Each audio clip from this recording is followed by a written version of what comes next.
जी जी। और ठीक है, कंपनी का नाम क्या है? फुजियामा। कॉपी पे लिखते जाना है, जो मैं लिखते जाऊं, पावर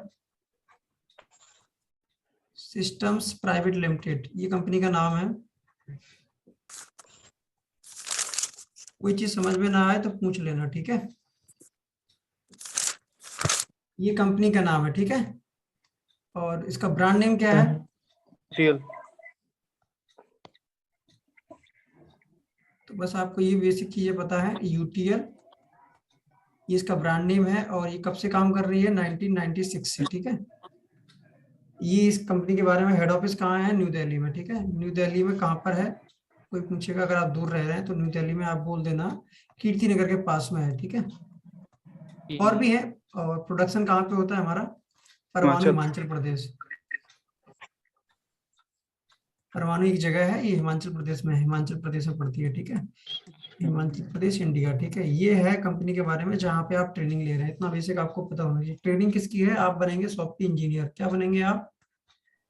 सॉफ्टवेयर क्या है? सॉफ्टवेयर के बारे में पता होना चाहिए। इंजीनियर को मैंने इन शॉर्ट लिख दिया, ठीक है। सॉफ्टवेयर क्या है? सॉफ्टवेयर के बारे में, सॉफ्टवेयर एक यूटीएल सोलर की क्या है? फ्रेंचाइजी है। यूटीएल सोलर ये कंपनी का एक ब्रांड है, फुजियामा कंपनी का एक ब्रांड नेम है। इसकी फ्रेंचाइजी है। फ्रेंचाइजी समझ रहे हो? जैसे आप हीरो की बाइक लेते हो तो ऊपर लिखा रहता है अथोराइज्ड डीलर, डीलर लिखा रहता है ना, अथोराइज्ड। तो वही यूटीएल सोलर ने क्या किया है, कुछ लोगों को आपके एरिया में क्या दे रखा है? अथराइजेशन दे रखा है कि वो यूटीएल के ओरिजिनल प्रोडक्ट ही उस एरिया में सेल करेंगे।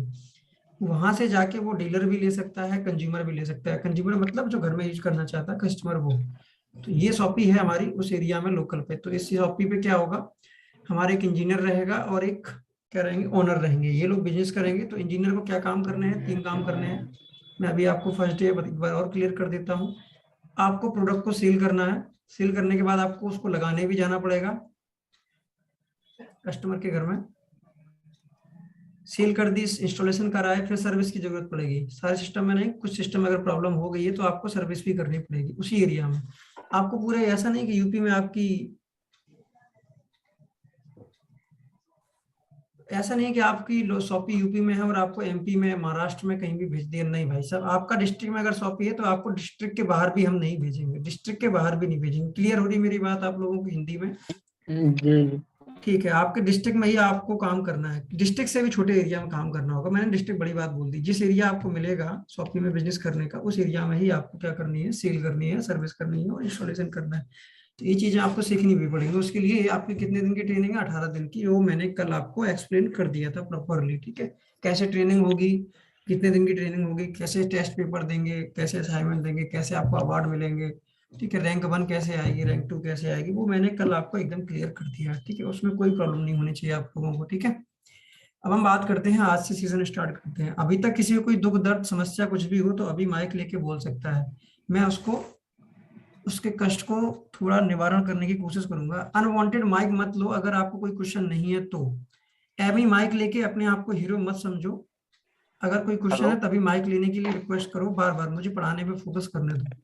अभी आप हाथ खड़ा कर देते हो, माइक देता हूँ, फिर आप माइक अनम्यूट नहीं करते हैं। तो क्या बोलना है? बोलिए, जल्दी बोलिए।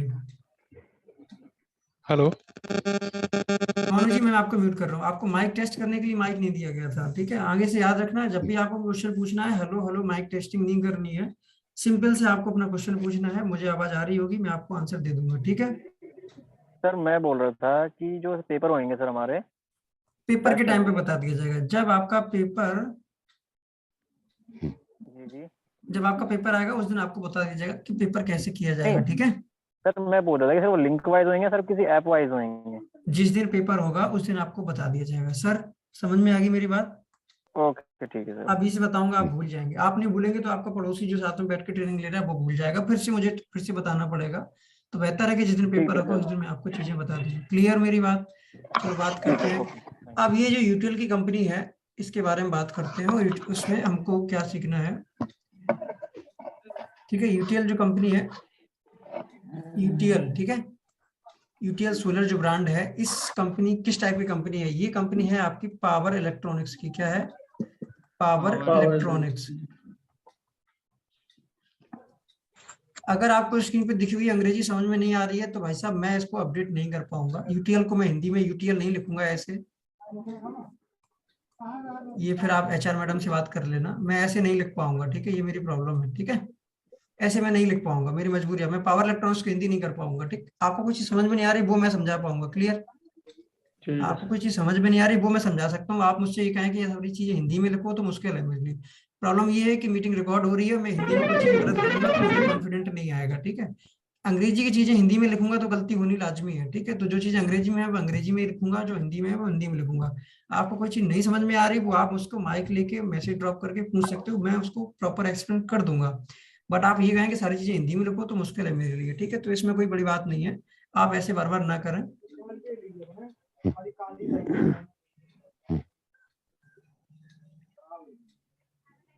ठीक है, अब चलो स्टार्ट करते हैं। यूटिल पावर इलेक्ट्रॉनिक्स की कंपनी है, तो पावर का मतलब होता है कई टाइप की पावर होती है, तो ये कौन सी पावर है, इलेक्ट्रिकल पावर वाली बात हो रही है यहाँ पे, ठीक है, इलेक्ट्रिकल पावर की बात हो रही है, मैकेनिकल पावर वो पावर नहीं हो रही, न्यूक्लियर पावर उस टाइप की पावर बात नहीं है, ये बात हो रही है आपकी इलेक्ट्रिकल पावर की, इलेक्ट्रिकल पावर और साथ में साथ इलेक्ट्रॉनिक्स, तो दो चीजें होती हैं, इलेक्ट्रिकल होती है हैवी मशीनरी, आपको सबको पता है, स्क्रीन पे कभी कभी कुछ चीजें मैं थोड़ा तिरछा लिख दूंगा तो आप लोग थोड़ा समझ लेना, क्योंकि होता क्या है कि यूज टू होता है आदमी लिखने में तो वो थोड़ा लेफ्ट राइट हो जाती है स्क्रीन, तो आप लोग थोड़ा एडजस्ट कर लेना मोबाइल से, ठीक है, और सभी लोग मोबाइल की स्क्रीन को ऐसे करके रखेंगे, ठीक है, कोई भी अपने मोबाइल की स्क्रीन को यहाँ ऐसे लाइट करके नहीं देखेगा, ट्रेनिंग ये हो रही गलत है, तरीका है ये सही तरीका है, ठीक है, पैसे रख देंगे पैसे ला मोबाइल लाइट की पंप स्क्रीन को मोबाइल की स्क्रीन को रोटेट करके ही आप मीटिंग में रहना, तो इलेक्ट्रिकल का मतलब होता है हैवी ड्यूटी मशीनरी, ठीक है, हैवी ड्यूटी का मतलब होता है बड़े बड़े काम, बड़े बड़े अप्लायंसेस, आपको याद होगा आपका 100 वाट का बल्ब आता था पहले, लेकिन अब क्या हो गया है, गवर्नमेंट ने क्या कर दिया, एलईडी बल्ब का एक वो लाया, रिवॉल्यूशन आया,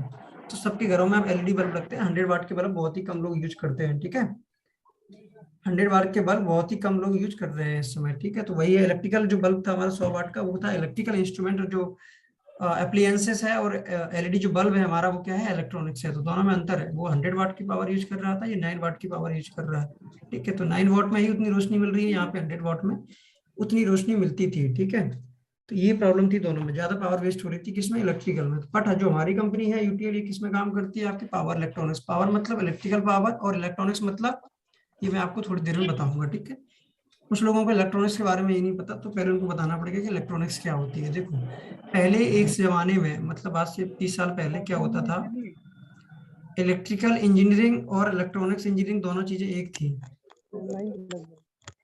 बैकग्राउंड में जो लोग वार्तालाप कर रहे हैं कृपया करके माइक म्यूट कर लें, फिर वार्तालाप करो, जो करना है वो करो। इलेक्ट्रिकल इंजीनियरिंग आपकी जो थी, इसी के साथ आपकी इलेक्ट्रॉनिक्स आती थी, फिर क्या हो गया, सेगमेंट बड़ा हो गया, अब इलेक्ट्रिकल इंजीनियरिंग और इलेक्ट्रिकल और इलेक्ट्रॉनिक्स दोनों को क्या कर दिया गया, अलग अलग कर दिया गया, तो मैं दोनों को अलग अलग करके आपको समझाता हूँ कि दोनों में डिफरेंस क्या है। यहाँ पे मैं लिख रहा हूँ इलेक्ट्रिकल इंजीनियरिंग, आपको स्क्रीन पे लिखी हुई चीजें दिख रही है सभी को या नहीं दिख रही है, किसी को अगर नहीं दिख रही है तो यस प्लीज मुझे बता दें, मुझे नहीं दिख दिख रही रही है, है। ठीक है, इलेक्ट्रिकल इंजीनियरिंग, ये चीज आपके दिमाग में अगर क्लियर होगी तो थोड़ा आप समझना स्टार्ट कर दोगे, अदरवाइज आप लोगों में से सारे मैक्सिमम लोग तो क्या है, कुछ लोग तो एक्सपीरियंस है, कुछ लोग फ्रेशर हैं, तो उनको, कुछ लोग अदर फील्ड से हैं जिन्होंने ना तो इंजीनियरिंग की ना तो आईटीआई की है, तो उन लोगों के लिए थोड़ा दिक्कत हो जाएगी, ठीक है। इलेक्ट्रॉनिक्स और इलेक्ट्रिकल में क्या डिफरेंस है ये समझ लेते हैं। तो पहला आपका पॉइंट होता है इलेक्ट्रिकल इंजीनियरिंग में साइज बड़ा होता है आपका, साइज दे कैसे रहे हुए, यार पे अभी दे रहे हैं। अरे यार वो जा रहे हैं ना, दे दीजिए। अरे मैं तो म्यूट कर लीजिए। जो लोगों पे सेंस काम नहीं कर रहा है उन लोगों का, तो उनको मैं कुछ दिनों बाद मूव कर दूंगा, उनको कभी माइक नहीं मिलेगा फिर, ठीक है। साइज, इलेक्ट्रिकल इंस्ट्रूमेंट जितने भी होते हैं उनके साइज बड़े होते हैं। एग्जाम्पल क्या है, आपके मोहल्ले में रखा हुआ आपका ट्रांसफार्मर, ट्रांसफार्मर हो गया, आपकी आयरन प्रेस हो गया, आयरन आयरन हो गया, हीटर हो गया, और इलेक्ट्रिकल में और क्या है, 100 वाट का बल्ब हो गया था पहले, तो ठीक है, ये चीजें, मोटर हो गया, जनरेटर हो गया, ये चीजें हैं, ये किस में जाएंगे, आपके इलेक्ट्रिकल से इंजीनियरिंग में। इनमें से आप लोग एक चीज ऑब्जर्व करके देख पा रहे हो कि जो चीज है वो एक ही काम कर रही है, आयरन है तो आयरन एक ही काम करती है, हीटर तो एक ही काम करता है, जनरेटर तो जनरेटर एक ही काम करता है, मोटर एक ही काम करती है, ट्रांसफार्मर एक ही काम करता है, कोई भी ऐसी चीज नहीं है जो सारे काम कर दे। क्या आपके पास ऐसी कोई चीज है जो ये सारे काम कर दे? नहीं है हमारे पास ऐसी कोई भी चीज, ऐसा कोई भी चीज नहीं है जो सारे काम कर दे, बट इलेक्ट्रॉनिक्स में ऐसी चीजें हैं जो सारे काम एक साथ कर सकती हैं। जैसे मैं आपको एग्जांपल देता हूँ, मोबाइल मोबाइल से आप काम गिनना अगर स्टार्ट करोगे ना तो काम गिनते ही जाओगे, इतने काम करता है मोबाइल आपका, ठीक है। Laptop, yes sir. Delhi metro का जो कोच है, डीएमआरसी के, दिल्ली मेट्रो रेलवे कारपोरेशन के जो कोचेस हैं वो इलेक्ट्रॉनिक्स बेस्ड है। इलेक्ट्रिकल बेस्ड हमारे जो होते हैं इंडियन रेलवे के कोचेस होते हैं। इंडियन रेलवे के जो आपके इंजन देखोगे आप, जो लोको होता है, लोकोमोटिव बोलते हैं, क्या बोलते हैं, जो इंजन होता है, उसकी साइज देखना और दिल्ली मेट्रो का देखना आप, तो पता चल जाएगा इलेक्ट्रॉनिक्स और इलेक्ट्रिकल में क्या डिफरेंस है। आप कहोगे इसमें पावर बहुत ज्यादा होती है, हाँ मैं मान रहा हूँ इलेक्ट्रिकल चीजों में पावर होती है, लेकिन हमेशा पावर की जरूरत है किसको। मैं आपसे कहूँ आप मोबाइल अपना मुझे दे दो, उसकी जगह मैं आपको देता हूँ 10 HP का एक जनरेटर दे देता हूँ, तो आप किसके साथ रहना पसंद करोगे, मोबाइल के बिना या फिर जनरेटर के बिना, है ना। तो मोबाइल आपके मल्टीपल पर्पस के लिए यूज किया जाता है, तो आप मोबाइल को रिप्लेस करके जनरेटर तो खरीदने नहीं जाओगे ना। तो जो चीजें जरूरत है, ज्यादा जरूरतों को पूरी कर रहा है, मैं उसको प्रेफर करूंगा। तो इलेक्ट्रिकल की भी जरूरत है, इलेक्ट्रॉनिक्स की भी जरूरत है, दोनों चीजों की जरूरत है। अब दूसरा पॉइंट क्या होता है, एक तो साइज का हो गया, साइज समझ में आ गया होगा आप लोगों को। दूसरा जो पॉइंट होता है कंट्रोलिंग, ये क्या करता है, इलेक्ट्रिकल इंजीनियरिंग कोई चीज को कंट्रोल नहीं करती, ये दो चीजें करती है, या तो ट्रांसपोर्ट करता है, ट्रांसपोर्ट पावर। इलेक्ट्रिकल इंजीनियरिंग आपकी या तो ट्रांसपोर्ट करता है पावर को, या ट्रांसफॉर्म करता है, दो चीजों में अंतर है। ट्रांसफॉर्म, स्पेलिंग अगर बोलने में कहीं मिस्टेक हो जाए तो उसको माइंड मत करना, क्योंकि दिमाग दो जगह होता है, तो स्पेलिंग मिस्टेक कभी हो सकती है, ठीक है।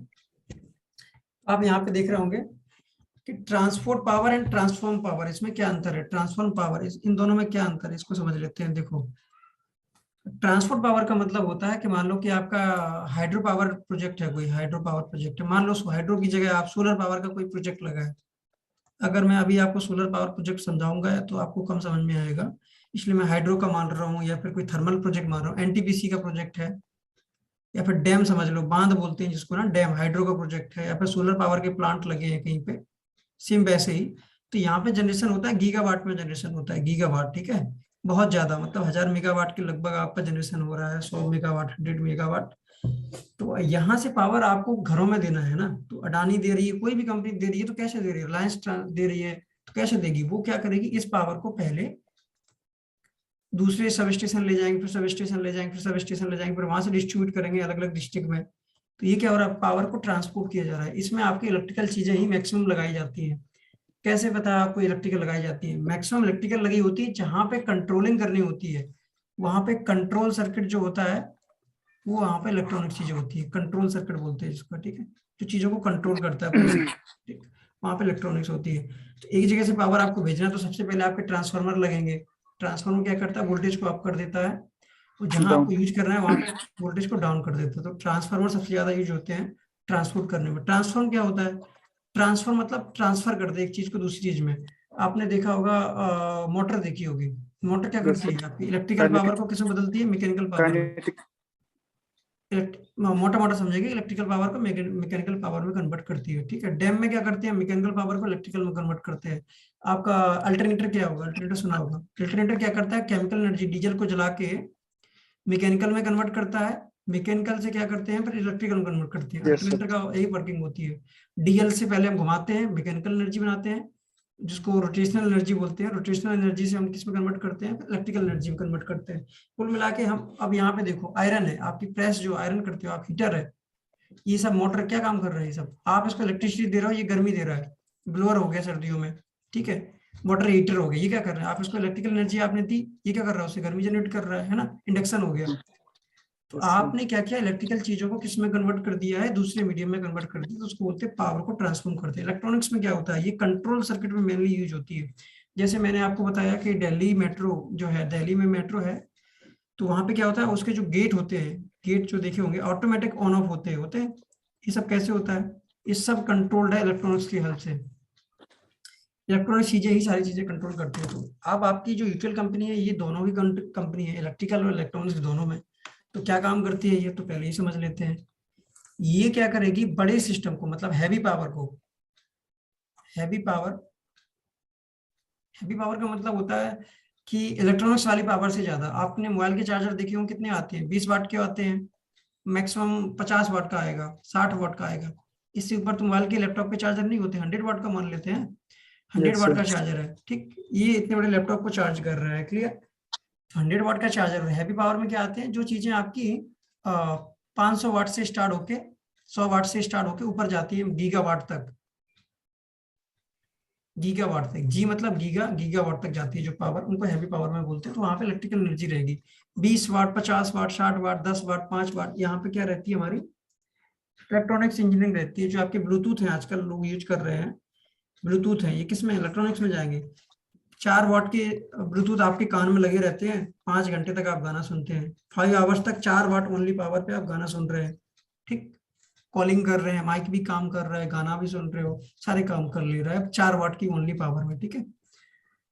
तो आपको बेसिकली क्लियर हो गया होगा कि इलेक्ट्रिकल और इलेक्ट्रॉनिक्स दोनों एक दूसरे के साथ हमेशा आपको मिलेंगे। आपने देखा होगा सिविल की मशीनें आपने कई जगह देखी होंगी, बहुत बड़ी बड़ी मशीनें होती है, ब्रिज बन रहे होते हैं, रेलवे स्टेशन बन रहे होते हैं, तो वहां पे क्या होती है, बहुत बड़ी मैकेनिकल मशीन लगी होगी, क्रेन लगी होगी, यहाँ पे कोई बंदा बैठा होगा, ये यहाँ से बैठ के ऑपरेट करेगा इस क्रेन को। ये कैसे कर रहा है, इसमें इलेक्ट्रॉनिक्स के हेल्प से कर रहा है।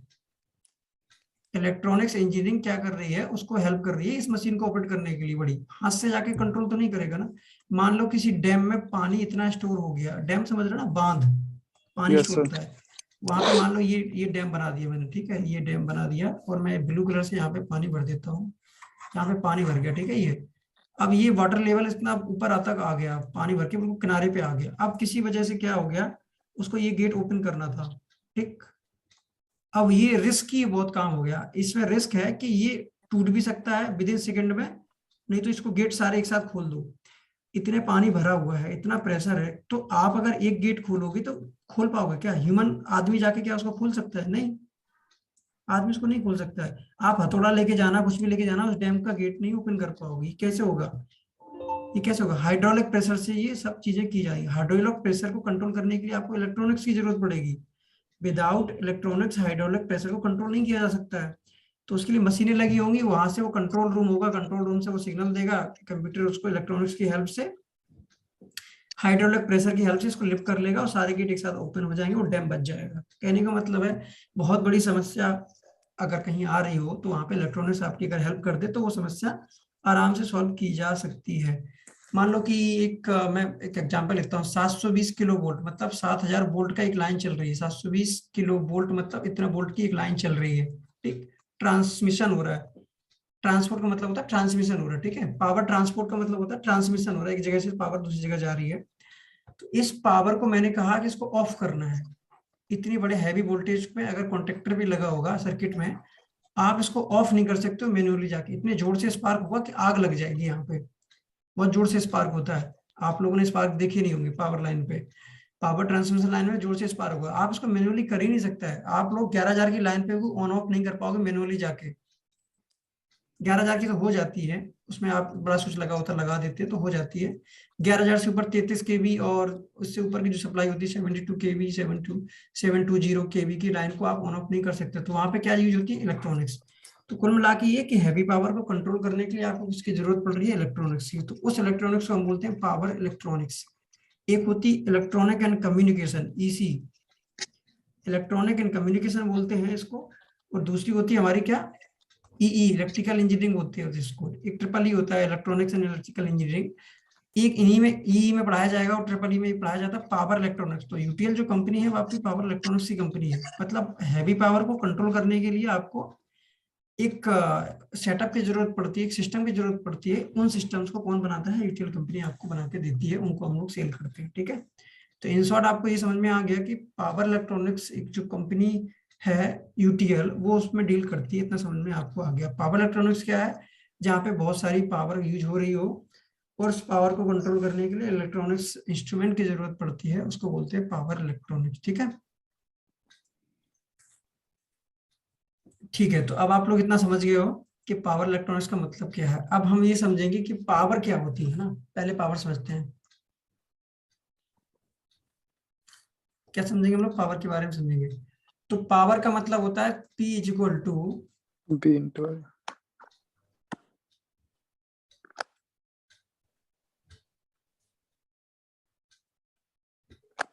पावर इज इक्वल टू होता है हमारा वोल्टेज इंटू करंट, ठीक है। Yes, sir. Power equal to हो गया वोल्टेज इंटू करंट। अब आप लोगों में से कुछ लोग पूछ रहे होंगे कि वोल्टेज क्या होता है, करंट क्या होता है। Sir, current is the flow of electron. Voltage is a potential difference up to point. हाँ ठीक है, इनको कुछ कुछ आइडिया। नाम क्या था आपका? अंकित? अर्पित पांडे। अर्पित पांडे, ठीक है। इनको कुछ कुछ आइडिया है। पावर इक्वल टू होता है वोल्टेज इंटू करंट। अब वोल्टेज क्या होता है, करंट क्या होता है, मैं आपको एक फोटो दिखाता हूँ, उसमें आप लोगों को एकदम क्लियर हो जाएगा। यहाँ पर आपको एक फोटो दिखेगी, सर ने आपको कल एक भेजी होगी, सेंड की होगी ग्रुप में। मेरे पास यहाँ पे शो नहीं हो रही, मैं आपको ग्रुप से दिखाता हूँ। एक फोटो है जिसमें हम लोग ये देख रहे थे कि पावर क्या होती है, वोल्टेज क्या होती है, करंट क्या होता है। ये चीजें हम वहां से इजीली समझ लेंगे।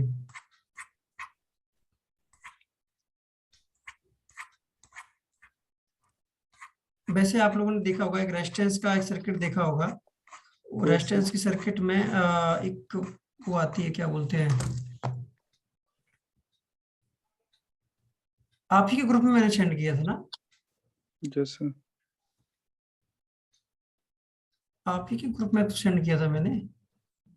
जैसे एक सेकंड में आप देखता हूँ।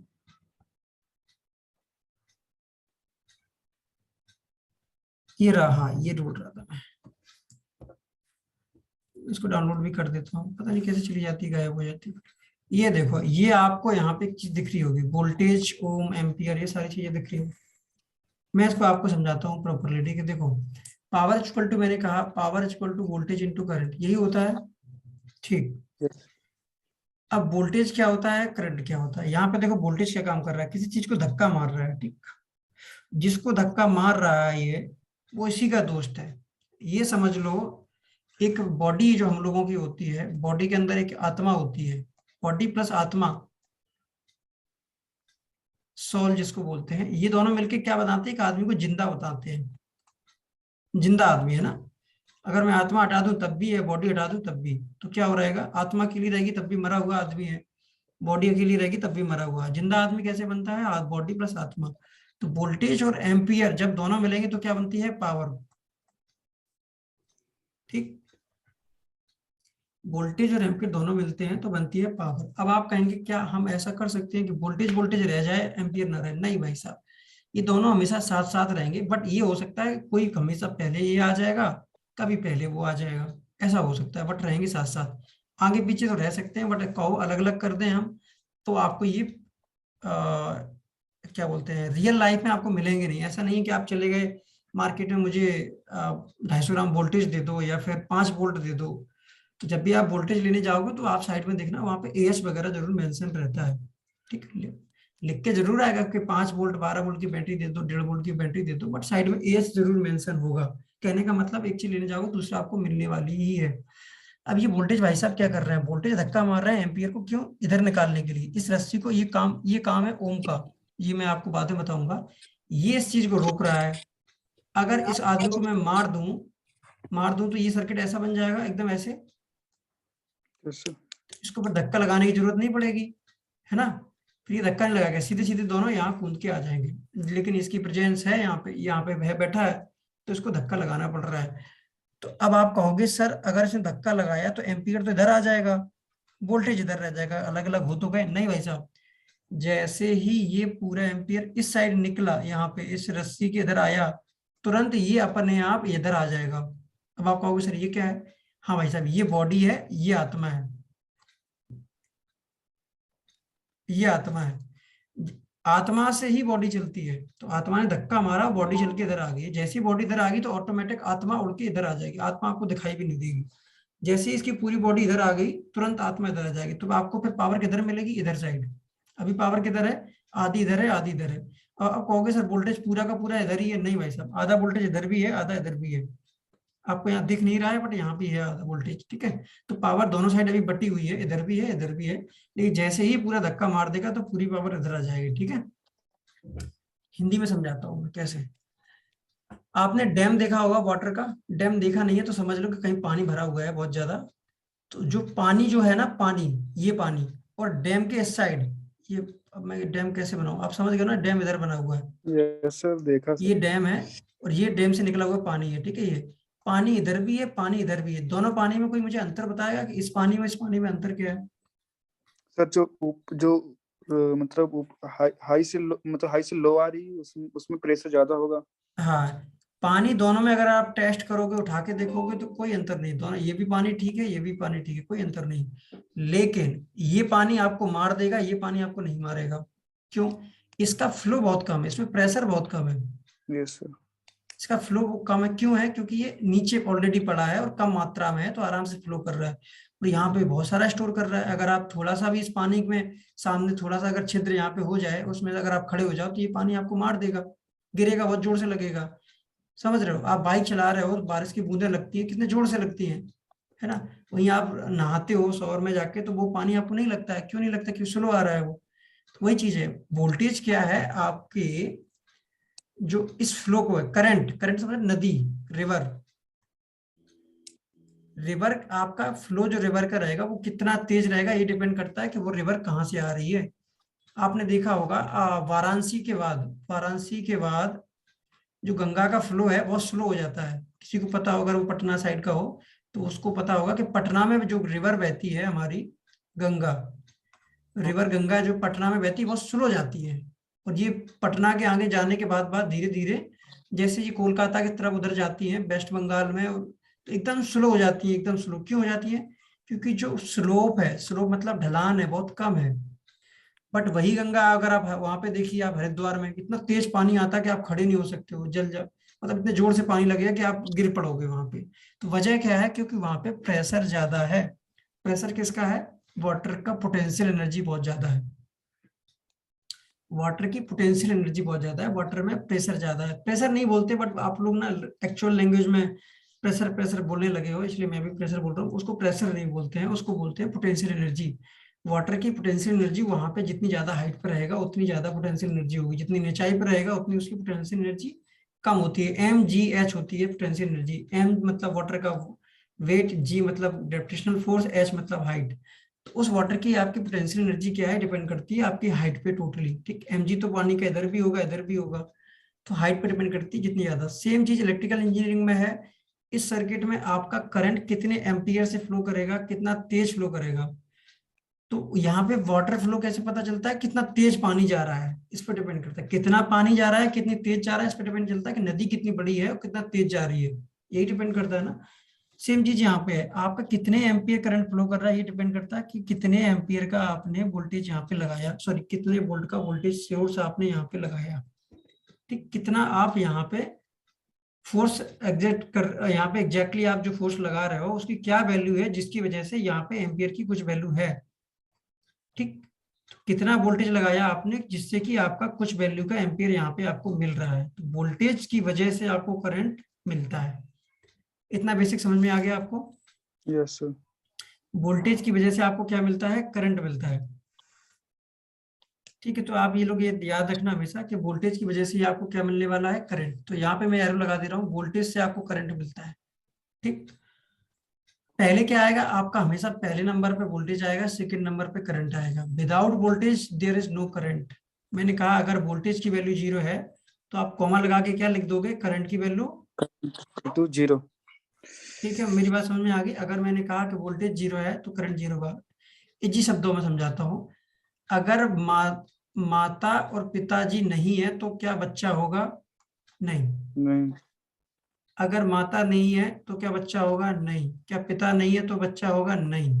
ठीक, तो दोनों का होना जरूरी है। समझ गए मेरी बात? तो माता यस और पिता दोनों के होने पे ही आपका बच्चा अगर आपको मिलेगा। ठीक है, मैंने यहाँ पे प्रेजेंट कर दिया तो यहाँ पे भी प्रेजेंट आ जाएगा। ठीक है, तो सेम चीज यहाँ पे है कि वोल्टेज होगा तो आपका क्या होगा? करंट होगा। ठीक, पहली कंडीशन क्या? वोल्टेज होगा तो करंट होगा। क्या ये 100% सही है? क्या ये सही है कि अगर एक मेल है, यहाँ पे मैंने माता पिता बोला था, मैं माता पिता नहीं बोल रहा हूँ, यहाँ पे मेल फीमेल बोल रहा हूँ। क्या एक मेल होने से क्या वो बच्चा पैदा कर सकता है? नहीं। नो।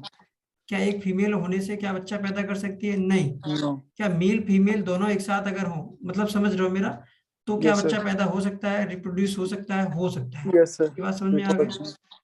तो क्या वोल्टेज अकेला हो सकता है? हो सकता है। क्या करंट अकेला हो सकता है? नहीं हो सकता है। नहीं हो सकता। विदाउट वोल्टेज करंट नहीं होगा। क्या वोल्टेज और करंट दोनों एक साथ हो सकते हैं? हाँ, हो सकते हैं।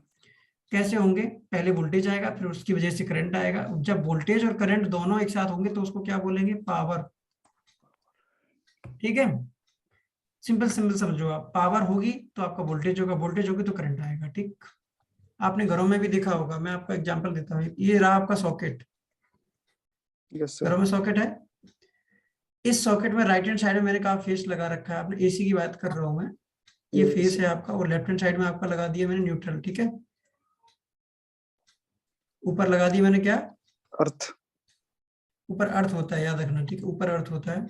कुछ लोग फेस और अर्थ के साथ भी अपना वो चला लेते हैं, मोबाइल चार्ज कर लेते हैं। बेवकूफ है वो, चल जाते हैं लेकिन वो बेवकूफी है। ठीक है, मैं बताऊंगा कैसे बेवकूफी है।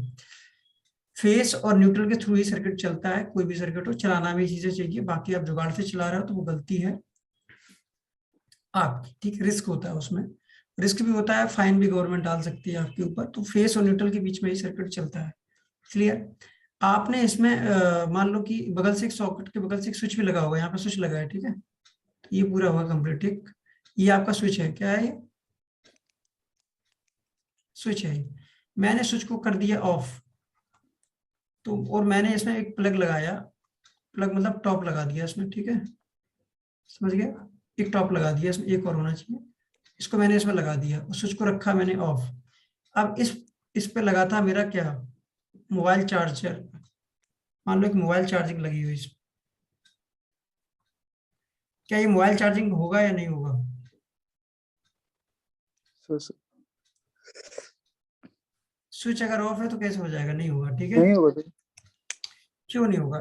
मैंने यहाँ पे मल्टीमीटर लगाया तो यहाँ पे मुझे 220 वोल्ट मिल रहे थे। इंडिकेटर मुझे यहाँ पे साइड में इंडिकेटर भी मैंने लगा दिया है।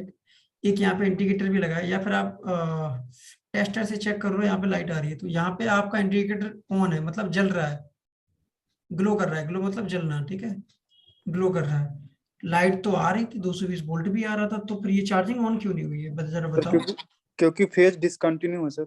हाँ, डिसकंटिन्यूटी आ गई। डिसकंटिन्यूटी का मतलब होता है ओपन सर्किट। स्विच ऑफ है, इसका मतलब आपका सर्किट क्या हो गया? ओपन सर्किट है। Open circuit. तो इलेक्ट्रिकल के कुछ बेसिक रूल है, वो मैं आपको नीचे बता देता हूँ। नीचे मैं लिख रहा हूँ कुछ बेसिक रूल, कॉपी में लिख लेना। बार बार ऐसी गलती मत करना कहीं भी। ठीक है, ओपन सर्किट इसका मतलब समझ लो, और क्लोज सर्किट।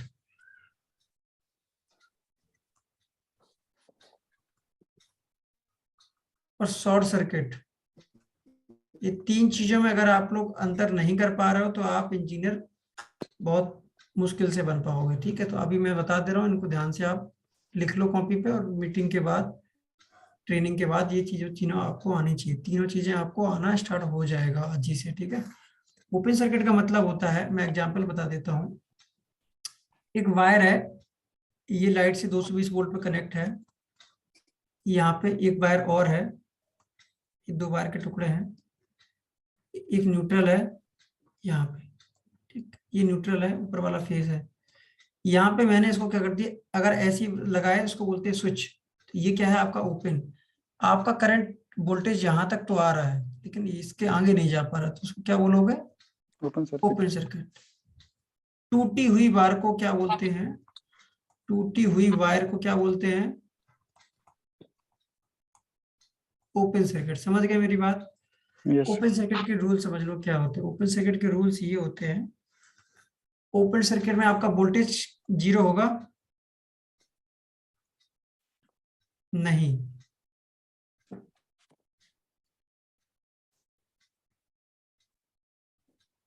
दोनों चीजें। जीरो नहीं भी हो सकता है और हो भी सकता है। कैसे लिखूंगा मैं इसको? वी आपको मैं लिखूंगा तो वो समझ में नहीं आएगा, छोड़ दो उसको। ये समझ लो सिंपल सी लैंग्वेज में, V does not equal to zero का मतलब होता है कि वोल्टेज जीरो नहीं होगा। वोल्टेज इक्वल टू जीरो का मतलब है कि वोल्टेज जीरो है। ठीक, अब इनका मतलब समझ लो ये क्या कहना चाह रहे हैं। Voltage does not equal to zero का मतलब है कि जब वहां पे 220 वोल्ट की सप्लाई आ रही है, 220, 240, 415 जो भी आपने दे रखी वो सप्लाई वहां पे आ रही है। ठीक है, इसका मतलब क्या है कि लाइट आ रही है, मेंस ऑन है, मेंस अवेलेबल है। समझ गए, मतलब आपके घर में लाइट आ रही है, और अगर V इक्वल टू 0 मेंस क्या है, अनअवेलेबल है, अनअवेलेबल है, ठीक है मेरी बात, मेंस अवेलेबल है, मेंस अनअवेलेबल है, क्लियर, ठीक है, मतलब लाइट चली गई, अनअवेलेबल को लिखूंगा मैं, लाइट चली गई है, मेंस अवेलेबल का मतलब लाइट आ रही है, ये बात समझ में आ गई, ठीक। मेंस अगर क्लोज सर्किट, ये क्लोज सर्किट है, क्लोज सर्किट का मतलब ये होता है कि आप दो वायर को आपस में जोड़ दो किसी तरीके से, ऐसे जोड़ दो, ये क्या बन गया आपका क्लोज सर्किट, ठीक। क्लोज सर्किट में आपका वोल्टेज जीरो हो सकता है या नहीं, सेम चीज है, वोल्टेज जीरो हो भी सकता है, वोल्टेज जीरो नहीं भी हो सकता है, दोनों चीजें, ठीक, वोल्टेज जीरो हो भी सकता है, नहीं भी हो सकता, यहाँ भी, लेकिन एक चीज याद है क्या, यहाँ पे एक चीज और आ जाएगी, करंट जीरो होगा, वोल्टेज अगर जीरो है तो करंट क्या होगा, 0। ठीक, अगर वोल्टेज जीरो तो करंट जीरो होगा, वोल्टेज जीरो का मतलब है कि लाइट आ ही नहीं रही है, तो क्या आपका मोबाइल चार्जिंग होगी, नहीं होगी, क्या वोल्टेज जीरो नहीं तो क्या करंट जीरो हो सकता है, नहीं हो सकता, करंट जीरो हो भी सकता है और नहीं भी हो सकता है, ये बात समझ में आई, वो पंखा वाली बात ऊपर, अभी सॉरी मोबाइल चार्जिंग वो बताई थी ना मैंने ऊपर, वही चीज यहाँ पे आ गई, Yes. कैसे बताता हूँ, तो कैसे, अगर वोल्टेज जीरो नहीं है, 220 का आ रहा है, वोल्टेज जीरो नहीं है, इसका मतलब क्या है, 220 की सप्लाई आ रही है, ठीक है, करंट जीरो का मतलब है स्विच ऑफ है, लाइट तो आ रही है लेकिन आपने स्विच ऑफ कर दिया तो करंट आपका जीरो हो जाएगा, करंट जीरो नहीं है इसका मतलब स्विच ऑन है, आपका मोबाइल क्या हो रहा है, यहाँ पे क्या बोलोगे आप, इसको क्या बोलोगे, चार्जिंग ऑन, क्या बोलोगे,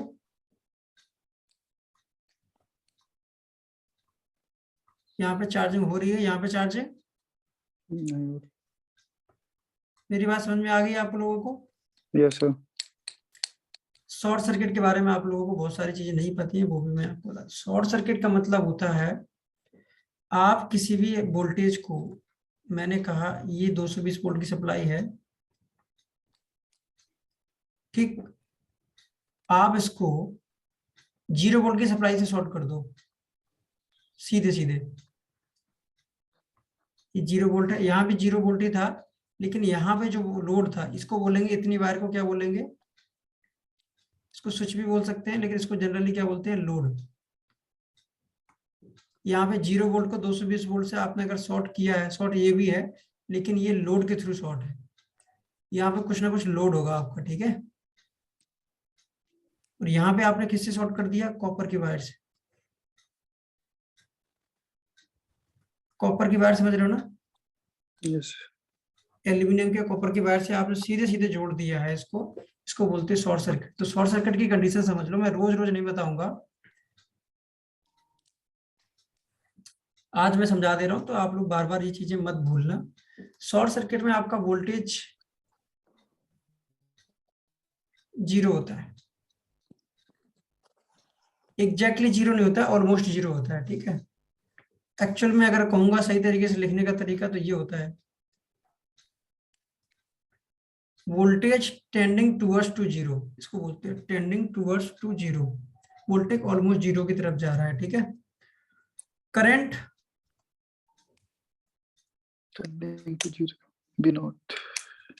वेरी हाई, यहाँ पे थोड़ा अंतर है, ध्यान रखना, यहाँ पे वोल्टेज जीरो था तो क्या हो रहा था, करंट जीरो, क्लोज सर्किट में वोल्टेज जीरो है तो करंट भी जीरो होगा, ठीक, ओपन सर्किट में क्या होता है, वोल्टेज जीरो तो करंट जीरो हो ही जाएगा, ठीक है, ठीक, वोल्टेज सर्किट अगर ओपन सर्किट है तो वोल्टेज जीरो होगा और आपका करंट जीरो हो ही जाएगा, शॉर्ट सर्किट में वोल्टेज जीरो की तरफ जाता है, करंट वेरी हाई होता है, बात समझ में आ गई, यस सर। कोई बोलेगा कि करंट जीरो होता है, शॉर्ट सर्किट में कभी भी करंट जीरो नहीं होता है, याद रखना, नेवर एवर, जैसे ऊपर मैंने कहा क्लोज सर्किट में वोल्टेज जीरो हो भी सकता है, नहीं भी हो सकता है, ठीक, लेकिन शॉर्ट सर्किट में करंट कभी भी जीरो नहीं होगा, ठीक है, ये बड़ा काम की चीज लिखी है, आपकी जितनी भी कंप्लेन आएंगी उसका 30% प्रॉब्लम आपको इसी जो आपको स्क्रीन पे दिख रहा है, इसका स्क्रीनशॉट लेके ग्रुप में शेयर कर दो, आपको फ्यूचर में बहुत काम आएगा। ठीक है, इसका मोबाइल की स्क्रीन को रोटेट करके स्क्रीनशॉट लेके ग्रुप में एक लोग सेंड कर दो, सब लोग मत सेंड करना। तो ये आपको बड़ा काम आएगा आगे, मैं फ्यूचर में आपको ये चीजें बताता रहूंगा कैसे कब, है ना। लेकिन क्या होता है मतलब वो समझ लो, लेकिन कैसे कब क्या होगा वो आप क्या करेंगे बाद में समझ लेंगे, जब मैं आपको शॉर्ट सर्किट वगैरह समझाऊंगा। एक लोग बस भेजा करो।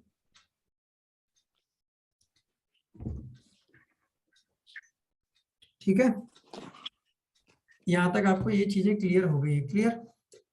अब बात चलते हैं दूसरी टॉपिक पे। ठीक, स्क्रीनशॉट आपने ले लिया होगा, भेज भी दिया होगा। अब चलते हैं नीचे वाले टॉपिक पे। आपने वोल्टेज करंट ये सब चीजें समझ ली है, क्या होता है वोल्टेज से ही करंट का जनरेशन होता है, मतलब वोल्टेज नहीं होगा तो करंट आपका नहीं होगा। ठीक, और वोल्टेज और करंट दोनों मिलके आपकी पावर बनाते हैं। तो पावर के बारे में थोड़ा समझ लो। पावर आपकी दो टाइप की आपको मिलेंगी, होती तीन टाइप की है। मैं थ्योरी में नहीं जाऊंगा, मैं आपके मतलब की चीजें यहाँ पे समझाने वाला हूँ। एसी पावर और डीसी पावर, एसी पावर और डीसी पावर। ठीक है, एसी पावर होगी हमारी और डीसी पावर होगी, क्लियर। Yes sir. हालांकि पावर जो एक्चुअल में थ्योरी में आप लोगों ने किसी ने पढ़ा है तो वो अलग होती है, active power, reactive power, apparent power. आप अगर चाहेंगे तो अगर मेरे पास फोटो पड़ी होगी तो मैं आपको दिखाता हूँ एक्टिव रिएक्टिव पावर की, अगर जल्दी से मिल जाती है तो। Active power is like AC and थोड़ा चीजें समझाना, अगर मैं ऐसे समझाऊंगा तो उनको नहीं समझ में आने वाली है।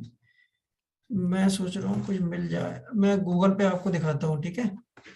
अगर आपको ये समझ में आ गई ना तो बस बढ़िया। Active power, power and reactive power, image से शायद, थ्योरी से मैं नहीं समझाने वाला हूँ आपको, मुझे लग जाएगा बहुत टाइम उसमें। apparent yes, power. ये दिख रहा है आपको स्क्रीन पे, ये वाला, Yes sir. ये जाम से भरा हुआ ग्लास,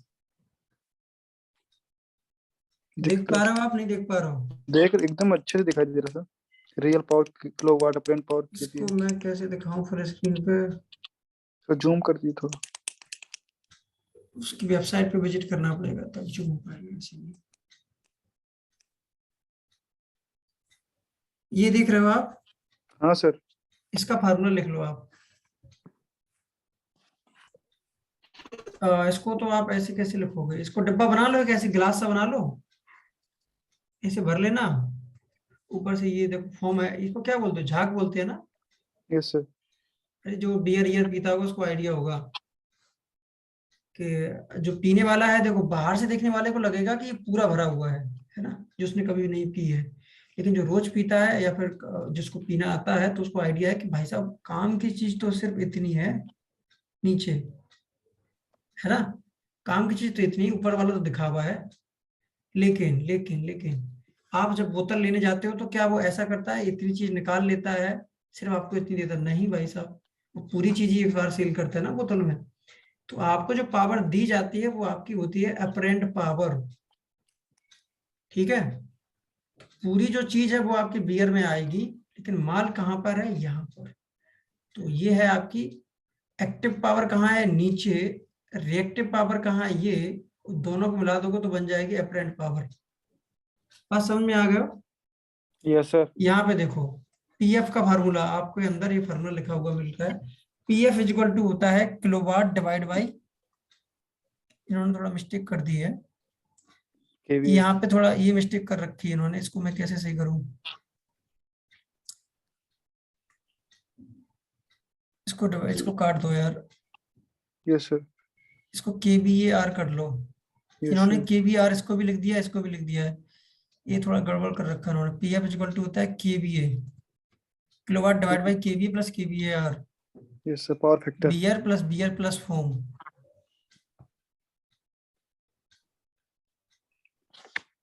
ठीक है, ये रेशियो होता है। नहीं, एक मिनट रुकना, एक मिनट रुकना, किलोवाट लगा था ना ये? यस सर, किलोवाट लगा था। किलोवाट ठीक है, ठीक ठीक लगा, एकदम ठीक लगा, वही तो सर कह रहा हूँ, किलोवाट। किलोवाट ठीक अपरेंट लिखा, वो ठीक लिखा।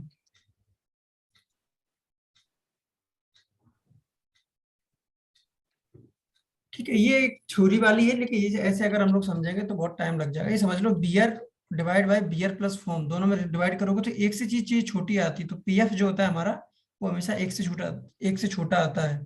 तो मैंने एक पीएफ का आपको वीडियो भेजा होगा ग्रुप में, उसको आप लोगों ने देख लिया होगा, समझ में भी आ गया होगा आई थिंक, है ना। इस ग्लास से आपको थोड़ा आइडिया लग गया होगा कि ये क्या होती है पावर, 2-3 टाइप की। क्लियर। तो आपको मैं पावर तो दोबारा बताने वाला नहीं हूँ, स्क्रीन को मैं पहले क्लियर करूँ। बट अब आपको बताने वाला हूँ सीधे पावर जो हमारी थी वो type. Power is equal to 2 type की पावर आपकी, एसी और डीसी। एसी पावर और आपकी डीसी पावर। डीसी पावर को मैं एक्टिव पावर बोलूंगा। अगर आप थ्योरी से रिलेट करोगे तो ऑलमोस्ट रिलेट हो जाएगा। और एसी को मैं रिलेट करने वाला हूँ अपरेंट पावर से। अब आप कहेंगे सर आपने अपरेंट पावर ले ली और एक्टिव पावर ले ली, रिएक्टिव पावर कहाँ चली गई? तो रिएक्टिव पावर वो पावर होती है जो आपकी सोर्स से लोड के बीच में जनरेट होती है। सोर्स हो गया, लोड हो गया। सोर्स मतलब जो चीज जनरेट कर देता है। आपके पैसे का सोर्स, अगर आप नौकरी नहीं कर रहे हैं तो आपके पैसे का सोर्स आपके गार्जियंस होंगे, आपके पिताजी या माताजी या फिर आपके मामा चाचा फूफा जो भी आपको केयर कर रहे हैं, तो वो आपके क्या है, सोर्स है मनी के। तो सोर्स जहाँ से आपकी चीजें आती हैं, लोड जो चीजें कंज्यूम करता है, ठीक है। तो लोड सोर्स ये समझ में आ गया होगा। सोर्स जहाँ से चीजें आती हैं, लोड जहाँ पे चीजें कंज्यूम होती है, ठीक है। अगर आप 4 रुपए नहीं कमा रहे हो तो आप क्या है, घर के लिए लोड है। लोग बोलते हैं ना हम तो वजन बन गए, घर के ऊपर भार बन गए तुम्हारे ऊपर। भार मतलब लोड, ठीक है। लोड पर गए, हमारा लोड आप सहन नहीं पा रहे हो। कहने का मतलब है बहुत ज्यादा पैसे इन्वेस्ट कर रहे हो, आप खर्च कर रहे हो, उड़ा रहे हो, तो आप क्या है घर के लिए बोझ बन गए हैं। तो वो चीज क्या है, यहाँ पे सोर्स और लोड समझ में आ गया। तो रिएक्टिव पावर वो पावर होती है जो सोर्स से लोड के बीच में जो पावर कंज्यूम होती है उसको बोलते हैं रिएक्टिव पावर, ठीक है। सोर्स से लोड के बीच में जो पावर आप कंज्यूम हो रही है, जनरेट हो रही है, दो भी चीज होती है, कभी कंज्यूम होती है कभी जनरेट भी होती है, अलग अलग लोड पर डिपेंड करता है। कभी कभी लोड क्या करता है, पावर को रिफ्लेक्ट कर देता है। तो सोर्स के लिए वो पावर क्या हो जाती है, वो कंज्यूम नहीं होती है, फिर सोर्स के लिए वो क्या हो जाती है, जनरेट हो जाती है। तो फिर लोड ये बन जाता है, सोर्स ये बन जाता है। जो रिफ्लेक्टेड पावर होती है उसके लिए सोर्स ये बनता है और लोड ये बनता है। तो वो इतना डीप में हम लोग नहीं जाने वाले, बस इतना समझ लो कि सोर्स और लोड के बीच में जो पावर आती है उसको रिएक्टिव पावर बोलते हैं। इस पावर को हम नेग्लेक्ट करेंगे, ठीक। अपनी चीजों को समझने के लिए इस पावर को हम लोग छोड़ देंगे, ठीक है। बट ऐसा तो है नहीं कि इसको हम छोड़ देंगे।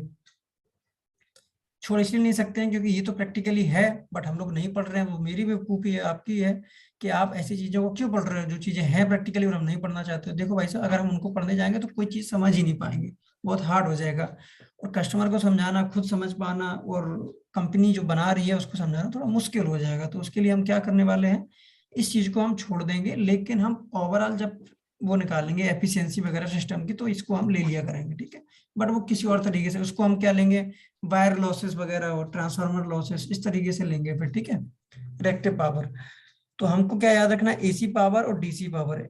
डीसी पावर एक्टिव पावर जिसको किलोवाट में बोलते हैं, और अपरेंट पावर जिसको केवीए में बोलते हैं। तो याद रखना पावर को हम जब भी बोलेंगे तो याद रखना कौन सी पावर कब बोलनी है। तो अगर आप गलती करोगे तो डांट खाओगे। डांट खाना से बचने के लिए आपको याद रखना होगा केवीए और किलोवाट। कैसे बोलेंगे, किलो, और उसको कैसे बोलेंगे, केवीए, ठीक। एसी पावर को केवीए में और डीसी पावर को किलोवाट में हम लोग बोलने वाले हैं। क्लियर।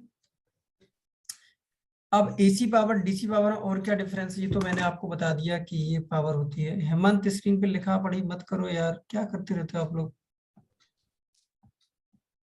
कुछ भी करते रहते हो। केवीए होगी, किलोवाट होगी, ठीक है। तो पावर आपकी 2 टाइप की होगी, केवीए और किलोवाट। इतना आपको समझना है सिस्टम को समझने के लिए। एसी का क्या हो गया आपका, केवीए, और डीसी का क्या हो गया, किलोवाट। इन दोनों पावर को रिलेट करने के लिए एक चीज आती है, पावर फैक्टर। मैंने वीडियो भेजा है, उसको मैं एक बार और सेंड कर दूंगा आप लोगों को लिंक, वो वीडियो देख लेना तो आपको पावर फैक्टर समझ में आ जाएगा। क्योंकि पावर फैक्टर को समझना आसान काम है नहीं, तो इसके लिए मैं उसको इन शॉर्ट बताऊंगा। जो चीजें मुश्किल है उसके मैंने वीडियो आप लोगों को अलग से बना बना के भेजी है, ठीक है। तो पावर फैक्टर जो हमारी चीजें होती है, ये क्या होती है, पावर फैक्टर मतलब जो पावर का फैक्टर हो, पावर का कुछ फैक्टर हो उसको पावर फैक्टर बोलते हैं, ठीक है। अब ये चीज पावर से ही आएगी, तो आपको पता है पावर में क्या क्या होता है, voltage and current, current. BI, ठीक। आप वोल्टेज और करंट आप दोनों चीजें देख रहे हो, वोल्टेज और करंट, तो AC और DC में क्या अंतर होता है? होता तो वोल्टेज और करंट ही है, तो AC में क्या होगा, DC में क्या होगा? DC AC की में आप डायरेक्ट। ब्रैकेट में लिख लो, इसमें फेस होता है, और फेस होता है तो इसमें फ्रिक्वेंसी होती है, ये चीजें लिख लो कॉपी में। Yes sir. AC में फेस होता है, फेस होता है इसलिए उसकी फ्रिक्वेंसी होती है। DC में कोई फ्रिक्वेंसी नहीं। DC में no phase, no frequency. No frequency. DC की फ्रिक्वेंसी कोई तुमसे पूछे तो क्या बताओगे? 0। 0 हर्ट्ज। ये जो बात हो रही है प्योर DC की बात हो रही है। कुछ लोग आपको ऐसा भी दिखा सकते हैं कि DC सप्लाई भी होगी और वो आपको फ्रिक्वेंसी भी दिखा देंगे, 120 110 की, 100 हर्ट्ज की फ्रिक्वेंसी भी दिखा सकते हैं, दिखा देंगे, वो मल्टीमीटर पे आपको दिखा देंगे, तो फिर आप फिर परेशान हो जाओगे। ऐसी मेरी क्या ट्रेनिंग हुई है।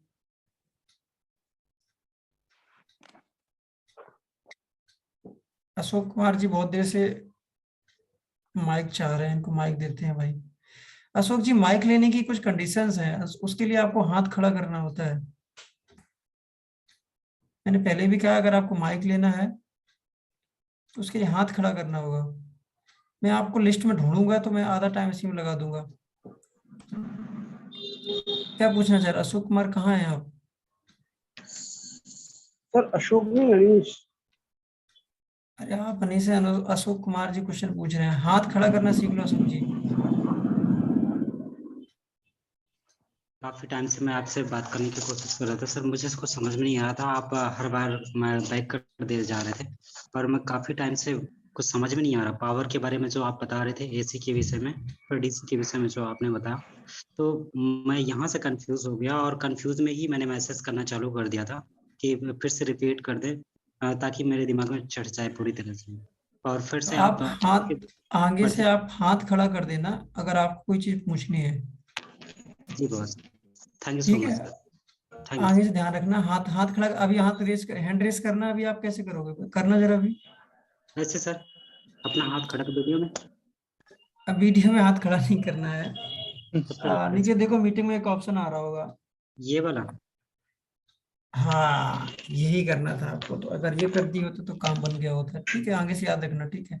ओके दो बॉस, टाइप की थैंक पावर होती हैं, AC पावर और DC पावर। थ्योरी में एक्टिव, रिएक्टिव और अपरेंट, कौन सी होती है, अपरेंट पावर। 3 टाइप की पावर होती है, तो मैंने वहां से अपरेंट पावर और एक्टिव पावर को लिया है। अपरेंट पावर को AC पावर बोला है और एक्टिव पावर को मैंने DC पावर बोला है। क्लियर?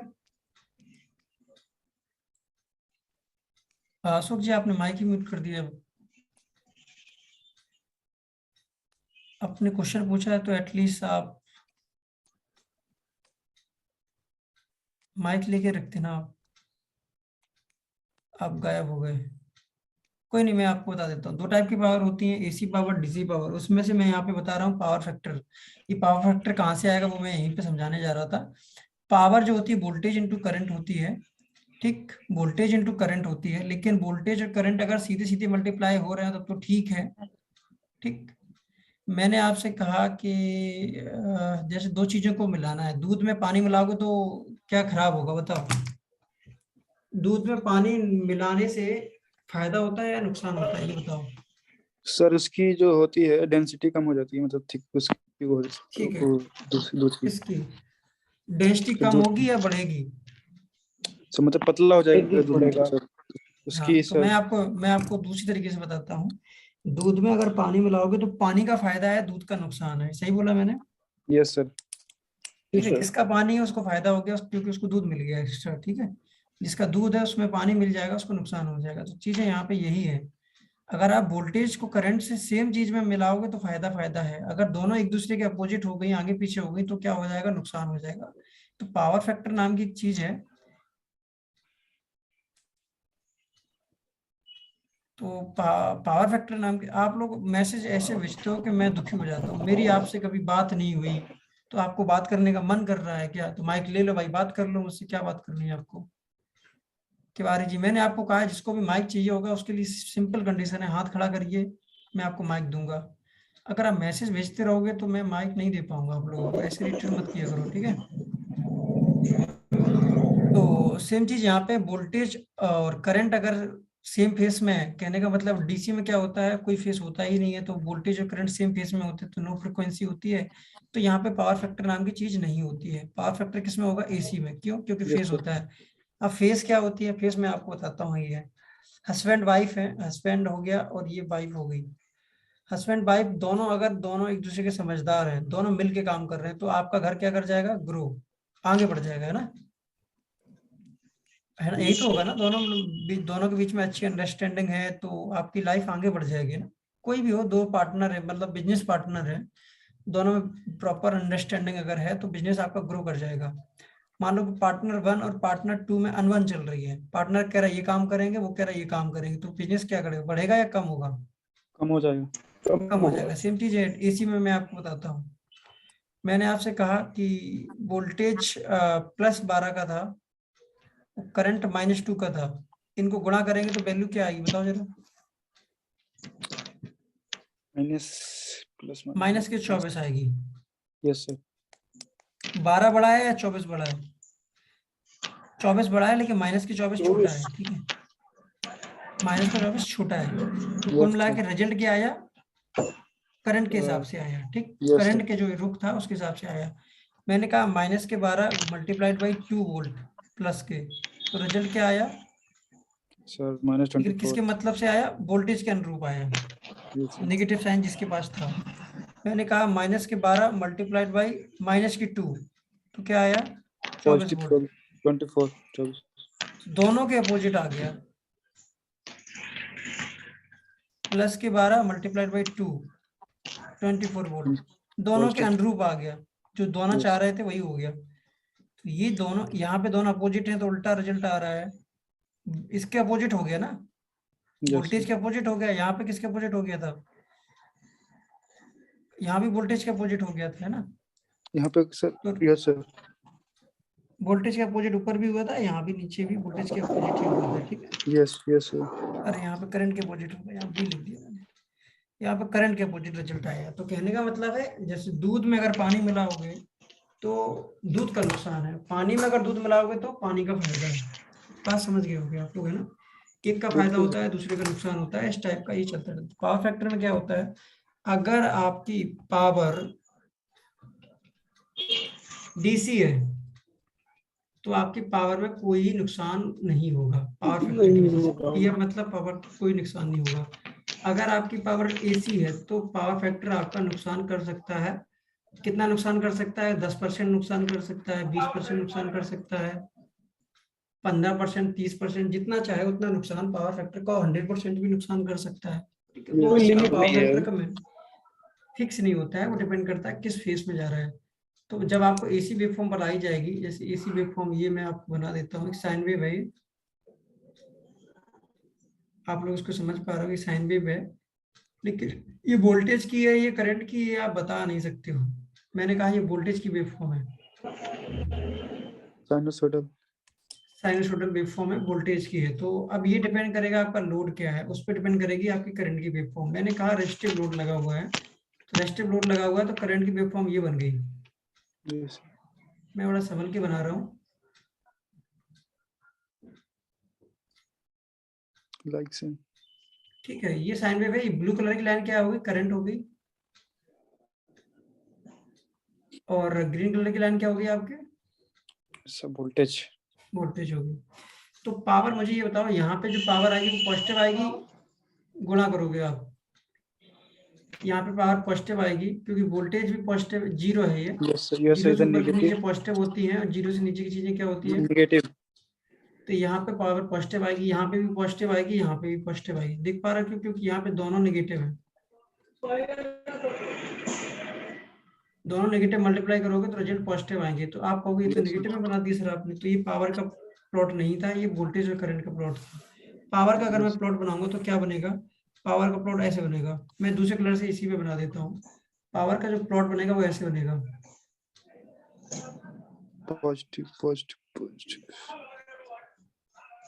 ये सबको समझ में नहीं आ रहा होगा। अब आपको इतनी ऊंची ऊंची क्यों बना दी है, मैंने कहा ये 12 था, ये 3 था, भारतीय 36 की वैल्यू ऊपर ही तो रहेगी, यस सर। 36 वाट।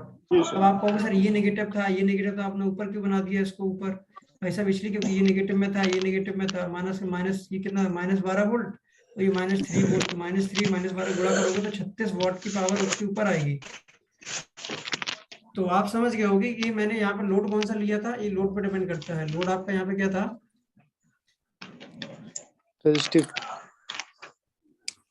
रजिस्टिव लोड पे ही आपका ऐसे ही चलेगा, ठीक है। और आपका इंडक्टिव लोड होगा या कैपेसिटिव लोड होगा तो पावर आपकी गड़बड़ हो जाएगी, वो आप वीडियो में देख लेना, क्योंकि वो चीजें मैं यहाँ पे इतना लंबा नहीं समझा पाऊंगा, ठीक है, टाइम लग जाएगा, इसलिए मैं नहीं समझा रहा हूँ। क्योंकि क्या वो होता सर क्या है, लीडिंग लैगिंग। वीडियो जिसने देखा होगा उसको समझ में आ गया होगा। तो उसमें रेजिस्टिव लोड और इंडक्टिव लोड, कैपेसिटिव लोड, तीनों का मैंने समझाया है, तो मैं यहाँ पे वो समझा नहीं पाऊंगा, टाइम लग जाएगा और आपको उतने रिजल्ट उसके मिलने वाले हैं नहीं। तो मैंने आपको रेजिस्टिव लोड का बता दिया कि पावर कैसे होती है, बाकी दो का आप वीडियो में देख लेना, ठीक। इन शॉर्ट में आपको समझा देता हूँ। अगर रेजिस्टिव लोड है, लोड आपका रेजिस्टेंस है, रेजिस्टिव मतलब रेजिस्टेंस है उसमें मैक्सिमम, तो वोल्टेज और करंट आपके सेम फेज में होते हैं।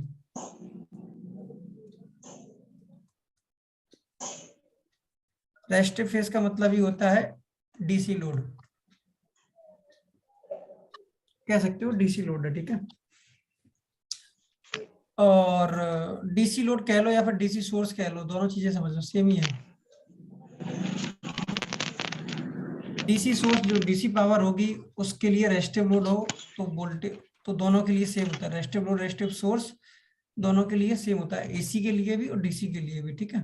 अगर रेजिस्टिव लोड है तो प्रॉब्लम कब आती है, जब आपका इंडक्टिव, इंडक्टिव का सिंबल होता है एल, अभी आपको सर बता देंगे सारे कंपोनेंट के बारे में। तो एल इंडक्टिव हो गया, कैपेसिटर हो गया, तो इसमें क्या होता है वोल्टेज और करंट आगे पीछे हो जाते हैं। इंडक्टिव में क्या होता है, करंट पीछे रह जाता है, वोल्टेज आगे निकल जाता है। Lagging power leading. फैक्टर जो आपका होगा वो लैगिंग होगा, लैगिंग मतलब पीछे रह जाना, लैगिंग पावर फैक्टर, ठीक है। पीएफ मतलब पावर फैक्टर। कैपेसिटिव में क्या होता है, वोल्टेज पीछे रह जाता है, लीडिंग पावर फैक्टर। करंट आगे निकल जाता है, वोल्टेज पीछे रह जाता है, करंट आगे निकल रहा है, तो leading power factor, leading PF आएगा। कैसे आता है तो आप वीडियो देख लेना क्यों आता है, ठीक। वोल्टेज पीछे रह गया, क्यों ऐसा क्यों होता है, कैपेसिटर, कैपेसिटिव लोड का मतलब है कैपेसिटर, और इंडक्टिव लोड का मतलब होता है इंडक्टर। अब इंडक्टर कैपेसिटर क्या होते हैं सर आपको बता देंगे वीडियो में। इंडक्टर क्या करता है, साइड में लिख रहा हूँ कम शब्दों में समझो।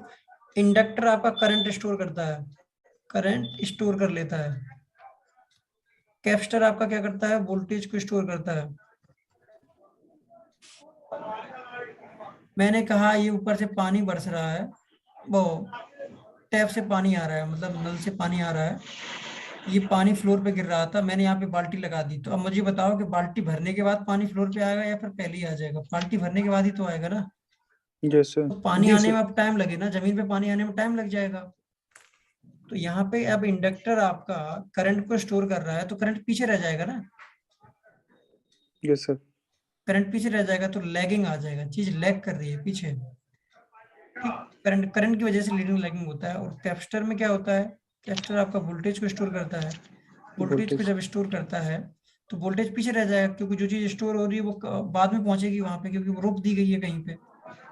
तो आपका वोल्टेज पीछे रह गया, तो वोल्टेज पीछे रह गया तो करंट आगे निकल गया, करंट आगे निकल गया तो लीडिंग पावर फैक्टर, ठीक है। बात समझ में आ गई होगी आप लोगों को, आ रही है यस नहीं सर। आ रही? अगर आगे आगे सर कोई आगे। अशोक को माइक लेना है, बबलेश को माइक लेना है, विकास साहू को माइक लेना है, बोलिए क्या माइक लेना है, बोलो।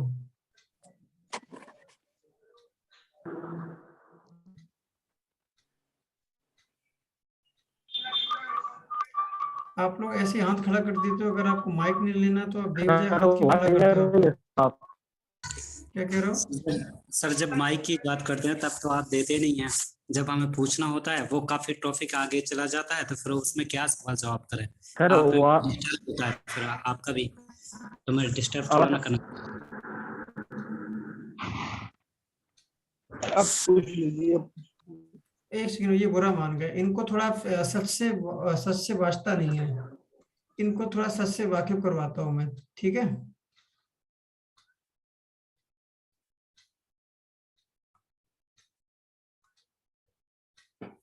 ठीक है, अब सबके पास माइक है।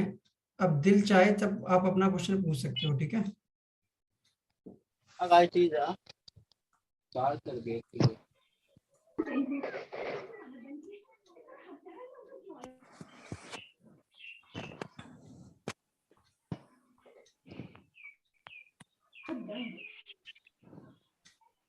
ठीक है, तो आप लोगों को इतना क्लियर हो गया कि पावर दो टाइप की होती है, AC power, DC power. Power factor किसमें होता है? एसी में होता है, डीसी में नहीं होता है, ठीक है।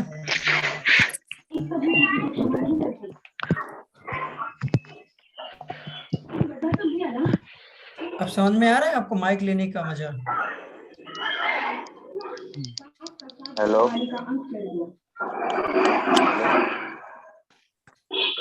किसकी साउंड आ रही है? हाँ अशोक जी अब हेलो। बोल रहे हैं सबको कि सब लोग माइक बंद कर लें।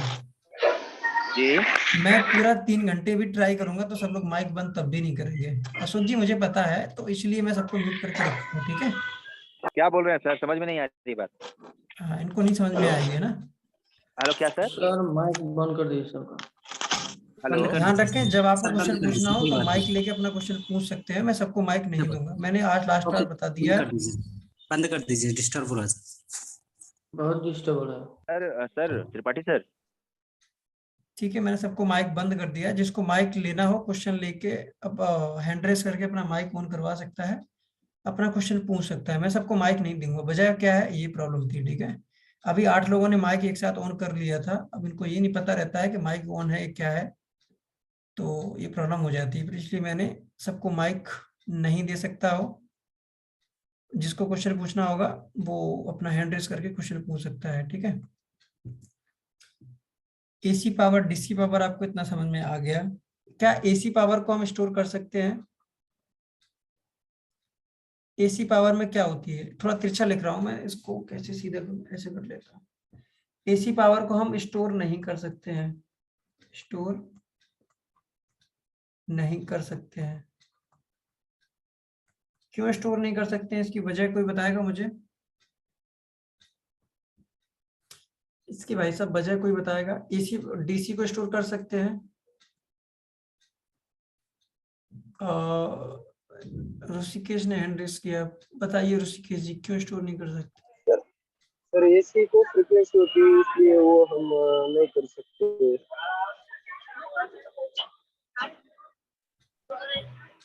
सर जो हमारा डीसी होता है इसमें सर फ्रीक्वेंसी 0 होती है, तो वी कैन स्टोर सर। ठीक है, ठीक है, इन्होंने आंसर सही दिया। डीसी में फ्रिक्वेंसी 0 होती है, इसलिए इसको और हम स्टोर जो कर सकते हैं, इसको स्टोर नहीं कर सकते। हमारी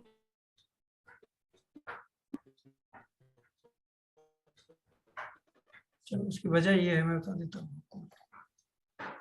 एसी का फुल फॉर्म होता है अल्टरनेटिव करंट। अल्टर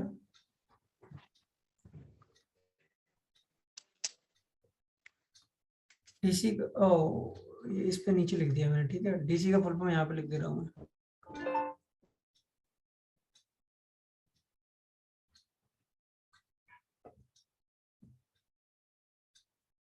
ठीक है, अल्टरनेटिव करंट हो गया, और डीसी का फुल फॉर्म क्या हो गया आपका? Direct current. क्लियर?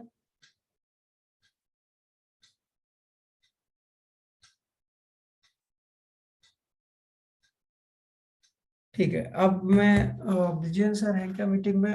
ब्रिजेन एक बार माइक लेना आप।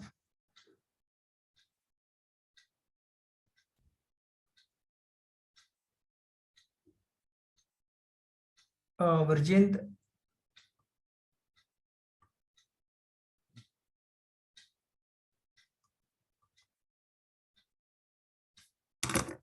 एक सेकंड रुकना, मैसेज डाल देता हूँ।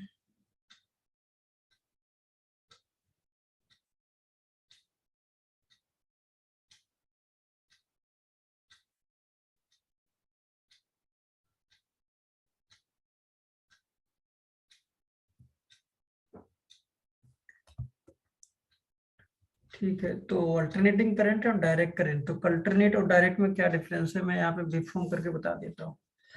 अल्टरनेटिंग का आपने किसी ने पूछा है कि रीजन क्या है। अल्टरनेटिंग का मतलब होता है फेस बन जाएगा न्यूट्रल, और न्यूट्रल बन जाएगा फेस, फिर फेस बन जाएगा न्यूट्रल। ये काम 1 सेकंड में कितनी बार होता है इंडिया में? हिंदुस्तान में 1 सेकंड में अपने भारत देश में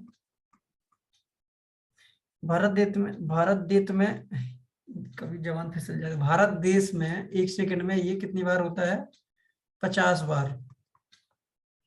50 बार फेस न्यूट्रल बनता है, न्यूट्रल आपका फेस बनता है। ठीक है, फेस से न्यूट्रल बनना, न्यूट्रल से फेस बनना, ये पूरा एक बार होता है। इसी को बोलते हैं एक साइकिल, इसको बोलते हैं पूरे को 1 साइकिल। ऐसे ही इंडिया में कितनी साइकिल जाती हैं?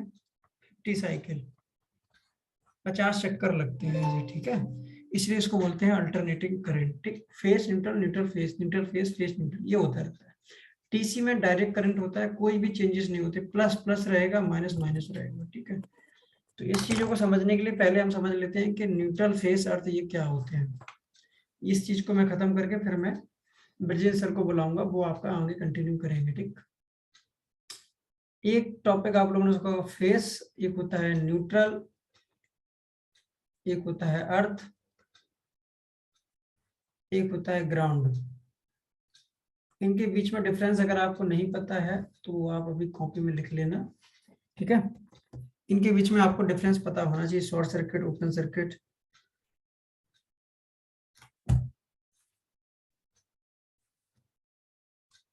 ब्रजेश सर माइक ले लोगे आप? हेलो। हाँ, मैं ये 3 टॉपिक ये बता देता हूँ, फिर आप कंटिन्यू कर लेना, कंपोनेंट बता देना इनको। ओके ओके ठीक। फेस, न्यूट्रल, अर्थ, ग्राउंड। ठीक है, फेस जो होता है, जो आपका एसी सप्लाई में, एसी सप्लाई होती है जहाँ पे हाई वोल्टेज होता है, उसको फेस बोलते हैं। फेस सप्लाई में जो हाई वोल्टेज होता है, हाई वोल्टेज मतलब कि 2 वोल्टेज होते हैं, 0 वोल्ट होता है और एक फेस होता है। तो जो वायर आपकी सप्लाई इससे आती है, जिस वायर से आप, ये सॉकेट हो गया, इस सॉकेट में क्या होगा, ये फेस होगा, ये न्यूट्रल होगा, ये आपका अर्थ होगा। तो जो आपकी सप्लाई आती है इस टर्मिनल पे आती है ट्रांसफार्मर से, जिस सप्लाई पे आपकी आती करंट वोल्टेज आता है उसको बोलते हैं फेस वायर। इसी को लाइन वायर भी बोलते हैं, लाइन भी बोलते हैं, लाइन बोलते हैं, कुछ लोग इसको लाइव बोलते हैं, लाइव, जिंदा वायर। लाइव या लाइन देखने में दोनों एक से लग रहे होंगे आपको, है ना, लाइव लाइन दोनों एक से, एक लाइव है एक लाइन है। ठीक है, इसी को फेस बोलते हैं। तो होता क्या है, आपके घर में जो भी लोड चल रहा होगा, ये फेस हो गया, ये न्यूट्रल हो गया, मैंने मान लिया ये न्यूट्रल है, फेस है, ये आपके घर का लोड रखा है कोई भी, इसको मैं ऐसे कर देता हूँ, लोड को हमेशा ऐसे रखना। ठीक, सीधी लाइन कर दोगे तो कॉपर का सिंबल बन जाता है। ये हो गया, आपको इससे कनेक्ट कर दिया आपने। अगर आप न्यूट्रल से कनेक्ट नहीं करोगे तो ये चलेगा नहीं।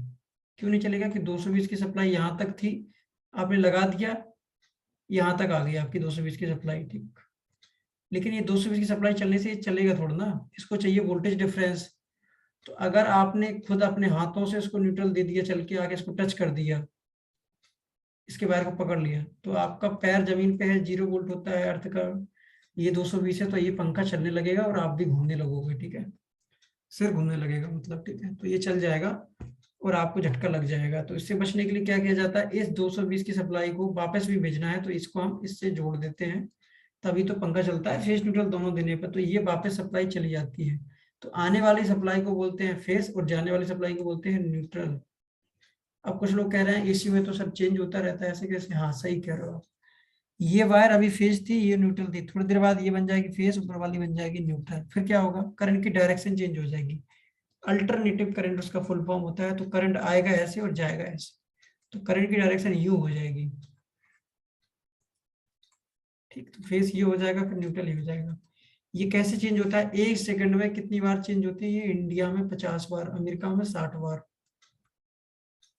इसलिए इंडिया की फ्रिक्वेंसी 50 हर्ट्ज की मानी जाती है। न्यूट्रल क्या होता है समझ गए होगे, आने वाली सप्लाई को लोड के थ्रू वापस देने के लिए जो सर्किट कंप्लीट होता है, ये सर्किट कंप्लीट लोड से वापस सर्किट को जहां से सोर्स है वहां पहुंचाने के लिए जिस टर्मिनल का यूज किया जाता है उसको बोलते हैं न्यूट्रल। न्यूट्रल का वोल्टेज कितना होता है? 0 वोल्ट।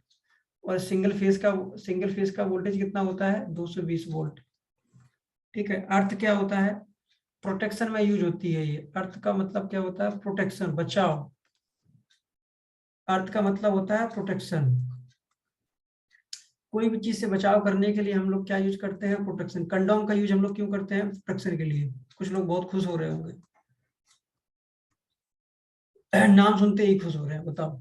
प्रोटेक्शन, प्रोटेक्शन का मतलब होता है कंडोम, कंडोम का मतलब होता है किसी चीज से बचाव करना, ठीक है। तो HIV एड्स जो बीमारियां होती हैं, एड्स, इनसे बचने के लिए हम क्या करते हैं, कंडोम का यूज करते हैं। सेम चीज यहाँ पे है, करंट से जिंदा आदमी को मरने से बचाने के लिए हम किसका यूज करते हैं, अर्थिंग का। कैसे करते हैं बता देता हूँ। अर्थिंग ये है, ये सॉकेट है आपका, सॉकेट में आपने फेस दे दिया, न्यूट्रल दे दिया, फेस से वायर ले गए आप, ये न्यूट्रल की वायर ले गए, यहाँ पे आपका पंखा लगा था, मान लो ये पंखा है, पंखे को आपने कनेक्ट कर दिया, पंखा चलने लगेगा, ये वाला पंखा घूम रहा है, ठीक, घूमने लगा। आपने क्या किया, ये पंखे की बॉडी जो थी, कूलर मान लेते, कूलर की बॉडी जो थी वो थी आयरन की, लोहे की बॉडी थी, ये वायर एक टच कर गया इसकी बॉडी पे, तो इसकी पूरी बॉडी पे अब क्या करंट घूम रहा है, ठीक है, 220 वोल्ट आ रहा है। करंट नहीं, वोल्टेज बोलते हैं, हम लोगों की आदत खराब हो गई है कि करंट घूम रहा है, करंट नहीं घूमता है, वोल्टेज होता है, ठीक है। तो यहाँ पे 220 वोल्ट इसकी सरफेस पे शो कर रहा है, ठीक है। इसकी सरफेस पे अगर 220 वोल्टेज आ रहा है तो ये किसी को भी क्या कर सकता है, ये किसी की भी मौत कर सकता है, ठीक है। मेरी बात समझ में आ रही है, ये किसी की भी क्या कर सकता है, मौत कर सकता है। कैसे कर सकता है वो मैं आपको देख लेता हूं। यहाँ पे क्या करूंगा मैं, यहाँ पर ये आदमी बैठा है, मान लो मैं ही बैठा हूँ, ठीक, और मैं चला गया, चलते चलते चलते चलते यहाँ पहुंच गया, मैंने गलती से यहाँ पे हाथ रख दिया। अब बताइए भाई साहब, मेरे पैरों का वोल्टेज 0 वोल्टेज, सरफेस का वोल्टेज मेरा, इस सरफेस का वोल्टेज 220 वोल्टेज। अब मुझे कौन बचाएगा, या तो मेरे अगर फ्लोर पे मेरी प्लास्टिक लगी होगी तो बच जाऊंगा, चप्पल पहना होऊंगा, शूज पहने होऊंगा, कुछ भी मेरे पैरों के बीच में और जो 0 वोल्ट के बीच में कोई भी होगा तो मैं बच जाऊंगा। लोग बोलते हैं ना जूता पहन लो, जूता पहनने से क्या होता है पता है, आपका हाथ से लेके आपके पैरों तक का वोल्टेज 220 वोल्ट हो गया। आपके जो अंगूठा होता है ना, अंगूठे तक का वोल्टेज 220 वोल्ट हो गया, लेकिन आपको झटका क्यों नहीं लग रहा, क्योंकि आपने जूते पहन रखे हैं। जैसे ही आप जूते उतारोगे वो 220 0 वोल्ट से टच हो जाएंगे बस। और एक ह्यूमन बॉडी का रेजिस्टेंस जो होता है वो मैक्सिमम 200 ओम तक हो सकता है, 100 से लेके, बच्चा होगा तो उसको 50 ओम हो, मैं जनरली बता रहा हूँ, मोटा आदमी पतला आदमी ब्लड के ऊपर डिपेंड करता है, 100 ओम से लेके 200 ओम का रेजिस्टेंस ऑफर करता है एक बॉडी। अगर आपने जूते नहीं पहन रखे हैं तो आप एक 200 ओम का रेजिस्टेंस का काम करोगे 220 की सप्लाई के लिए। बात समझ में आ रही है, नहीं आ रही, बता देता हूँ। ये रही आपकी 220 की सप्लाई, ये रहे आप नहीं, मैं रहा, ठीक, ये रहा मैं, और मैं लग गया 0 वोल्ट की सप्लाई पे, ऊपर लगा दिया आपने 220 वोल्ट कूलर का सरफेस। अब मैं अपनी बॉडी से कितने एम्पियर फ्लो करवा रहा हूँ, 1 एम्पियर। कैसे, B = IR, ओम्स का लॉ, इंटरनेशनल लॉ है ये, सब जगह पढ़ाया जाता है, यूनिवर्सल लॉ बोलते हैं जिसको, ये हमेशा सही रहेगा। हाँ, बट याद रखना ये यूनिवर्सल लॉ तब तक है जब तक आप लीनियर सिस्टम पढ़ रहे हो, छोड़ो ज्यादा अंदर चले जाओगे, ठीक। ये समझ लो कि ये सब जगह सही है, कुछ जगह नहीं सही होता है, मैं वो बताने जा रहा था, लीनियर और नॉन लीनियर सिस्टम, बट छोड़ो उसमें। B = IR, voltage divide by resistance = ampere, ये फॉर्मूला ये कह रहा है। तो वोल्टेज था आपका 220 वोल्ट, रेजिस्टेंस था, मान लो कि आप तगड़े आदमी हैं, तो मैंने कहा आपका रेजिस्टेंस हो गया 200 ओम का, तो एम्पियर आएगा आपका 1.1 एम्पियर। और आदमी की बॉडी सिर्फ ½ एम्पियर तक झेल सकती है, ½ एम्पियर तक का झेल सकती है बस, इसके ऊपर गया तो आप डोल जाओगे, ठीक है। इसलिए 220 का सिंगल फेज की वायर अगर हम जमीन पर रख के टच करते हैं तो दिमाग झन्ना जाता है, इसलिए क्योंकि वो 1 एम्पियर तक का करंट आपकी बॉडी से निकल जाता है। तो लोग क्या बोलते हैं, करंट लग गया, नहीं भाई साहब, वोल्टेज लगा है आपको, लेकिन जो लगा आपको वोल्टेज है, लेकिन फील जो हुआ है वो करंट का फील हुआ है। तो समझ लो क्या बोलना है आपको, कि वोल्टेज अगर ना होता तो आपको करंट ना लगता। तो फील क्या हुआ है, करंट, किसकी वजह से, वोल्टेज की वजह से। किस वोल्टेज की वजह से, 220। 220 कहां से आया था, इस कूलर की सरफेस से। कूलर की सरफेस से क्यों आया था, क्योंकि आपने अर्थ का प्रोटेक्शन यूज नहीं किया। तो समझ में आ गया, प्रोटेक्शन का मतलब समझ में आ गया। प्रोटेक्शन ना लगाने से आपको रिजल्ट थोड़ी देर बाद पता चलते हैं, जैसे मैंने कंडोम का एग्जांपल बताया था, ना करने से बीमारी हो सकती है बहुत सारी। सरकार लगी पड़ी है समझाने में लोगों को, धीरे धीरे लोग समझ भी रहे हैं, कुछ लोगों को शर्म आती है, तो वो शर्म धीरे धीरे गायब हो जाएगी समाज से। तो ऐसे यहाँ पे लोगों को कंडोम लगाने में शर्म आती है, वैसे ही अर्थिंग की वायरिंग करने में भी शर्म आती है। क्यों, अरे खर्चा लगेगा, कॉपर की वायर डलवाएंगे, ऐसे ही चल जाता है पूरे घर का लोड, क्या दिक्कत है अर्थिंग करवाने की। समझ गए ना प्रॉब्लम कहाँ पे है? आपकी सोच में प्रॉब्लम है। सोच में प्रॉब्लम है कि आपने अर्थिंग नहीं करवाई। तो इससे नुकसान क्या होने वाला है? आप अगर बाथरूम में नहा रहे हो और उसमें कहीं सॉकेट में आपने कोई सॉकेट टच कर दिया, सॉकेट तो कोई टच नहीं करता है, उस पर लगे हुए लोड को टच करता है। जैसे कि इमर्सन रॉड है, कोई भी चीज लगी है, मोबाइल का चार्जर है, मोबाइल के चार्जर में तो प्लास्टिक की बॉडी होती है, कोई लोहे की बॉडी अगर आपने लगी हुई लोड पे टच कर दिया, भीगे आप हैं, तो आपका अर्थिंग का खर्चा था 5,000 रुपए का और आपको करंट लग गया तो आपका 50,000 का खर्चा आ जाए, आपकी जिंदगी ना भी बचे। तो वही मैं कह रहा हूँ कि थोड़े से खर्चे को बचाने के लोग अर्थिंग नहीं करते, मतलब प्रोटेक्शन नहीं लेते हैं। प्रोटेक्शन करवाना बहुत जरूरी है। सेम चीज यहाँ पे है, सेम चीज यहाँ पे है। तो आप लोग समझ गए होंगे प्रोटेक्शन का मतलब। अब कुछ लोग कह रहे हैं कंडोम का एग्जाम्पल क्यों लिया? भाई साहब आपके दिमाग में हिट करने के लिए मुझे ऐसे एग्जाम्पल उठाने पड़ते हैं। तो अर्थिंग का मतलब समझ में आ गया कितना जरूरी है ये चीज? बहुत जरूरी है। तो अर्थिंग से फायदा क्या होगा अगर मैं कर दूंगा, ये मैंने आपको नहीं बताया। तो कंडोम का फायदा तो मैं आपको नहीं बता पाऊंगा यहाँ पर, बट मैं आपको यहाँ पे ये बता सकता हूँ कि अर्थिंग का फायदा क्या हो सकता है। अब सभी लोग 18 से प्लस वाले हो गए तो शर्माना मत, कोई भी चीज में समझा रहा हूँ तो आप समझिए ध्यान से, ठीक है। अर्थिंग का फायदा कैसे होगा मैं यहाँ पे बताता हूँ। ये कूलर मैंने बना दिया, इस पे मैंने कहा कि 220 की सप्लाई लीक हो रही है, इसको बोलते हैं लीकेज करंट। अगर कोई चीज लीक हो रही है तो उसको क्या बोलेंगे? लीकेज करंट, है ना, लीकेज करंट। आप थे या आप नहीं थे, आपका बच्चा है, मान लो आपका बच्चा है, या आपका बच्चे ने आपके पैर इसमें टच कर दिया, ठीक, आपने इस पर टच किया तो आपके 0 वोल्ट ये है, ये 220 वोल्ट है, आपके अंदर बॉडी में करंट जा रहा है, आप मरने के कगार पे आ गए, करंट लग जाएगा, शॉक लगेगा तो आप मर भी सकते हो। आपको क्या करना है, इस बॉडी पे 220 वोल्ट आए ना, इसके लिए आप क्या कर सकते हो, इसको 0 वोल्ट बनाना है आपको। तो 0 वोल्ट कैसे बनाओगे? तो आप एक काम करिए, इसमें एक कॉपर की वायर जोड़ दीजिए, उस कॉपर की वायर को आप घर के बाहर एक जगह गाड़ दीजिए, उसको क्या बोलते हैं? अर्थिंग। अर्थिंग का वोल्टेज कितना होता है? अर्थ का 0 वोल्ट होता है। तो 0 वोल्ट की सप्लाई आपके कॉपर की वायर से। अब आप हर लोड के लिए तो अर्थिंग की वायर नहीं जोड़ोगे ना, एक वायर कूलर के लिए, एक वायर इसके लिए, एक वायर मोटर के लिए, एक वायर समरसेबल के लिए, नहीं करोगे ना। तो क्या कर रहोगे आप? पूरे घर की वायरिंग कर दोगे अर्थिंग्स एक से। तो थर्ड जो सॉकेट का ऊपर वाला टॉप होता है, इसमें आप अर्थिंग को जोड़ते जाओगे सारे सारे के सारे। तो जो भी लोड में लीकेज आएगा वो सारा का सारा इसमें आके कहाँ चला जाएगा? इस अर्थिंग में ऐसे घूम के चला जाएगा।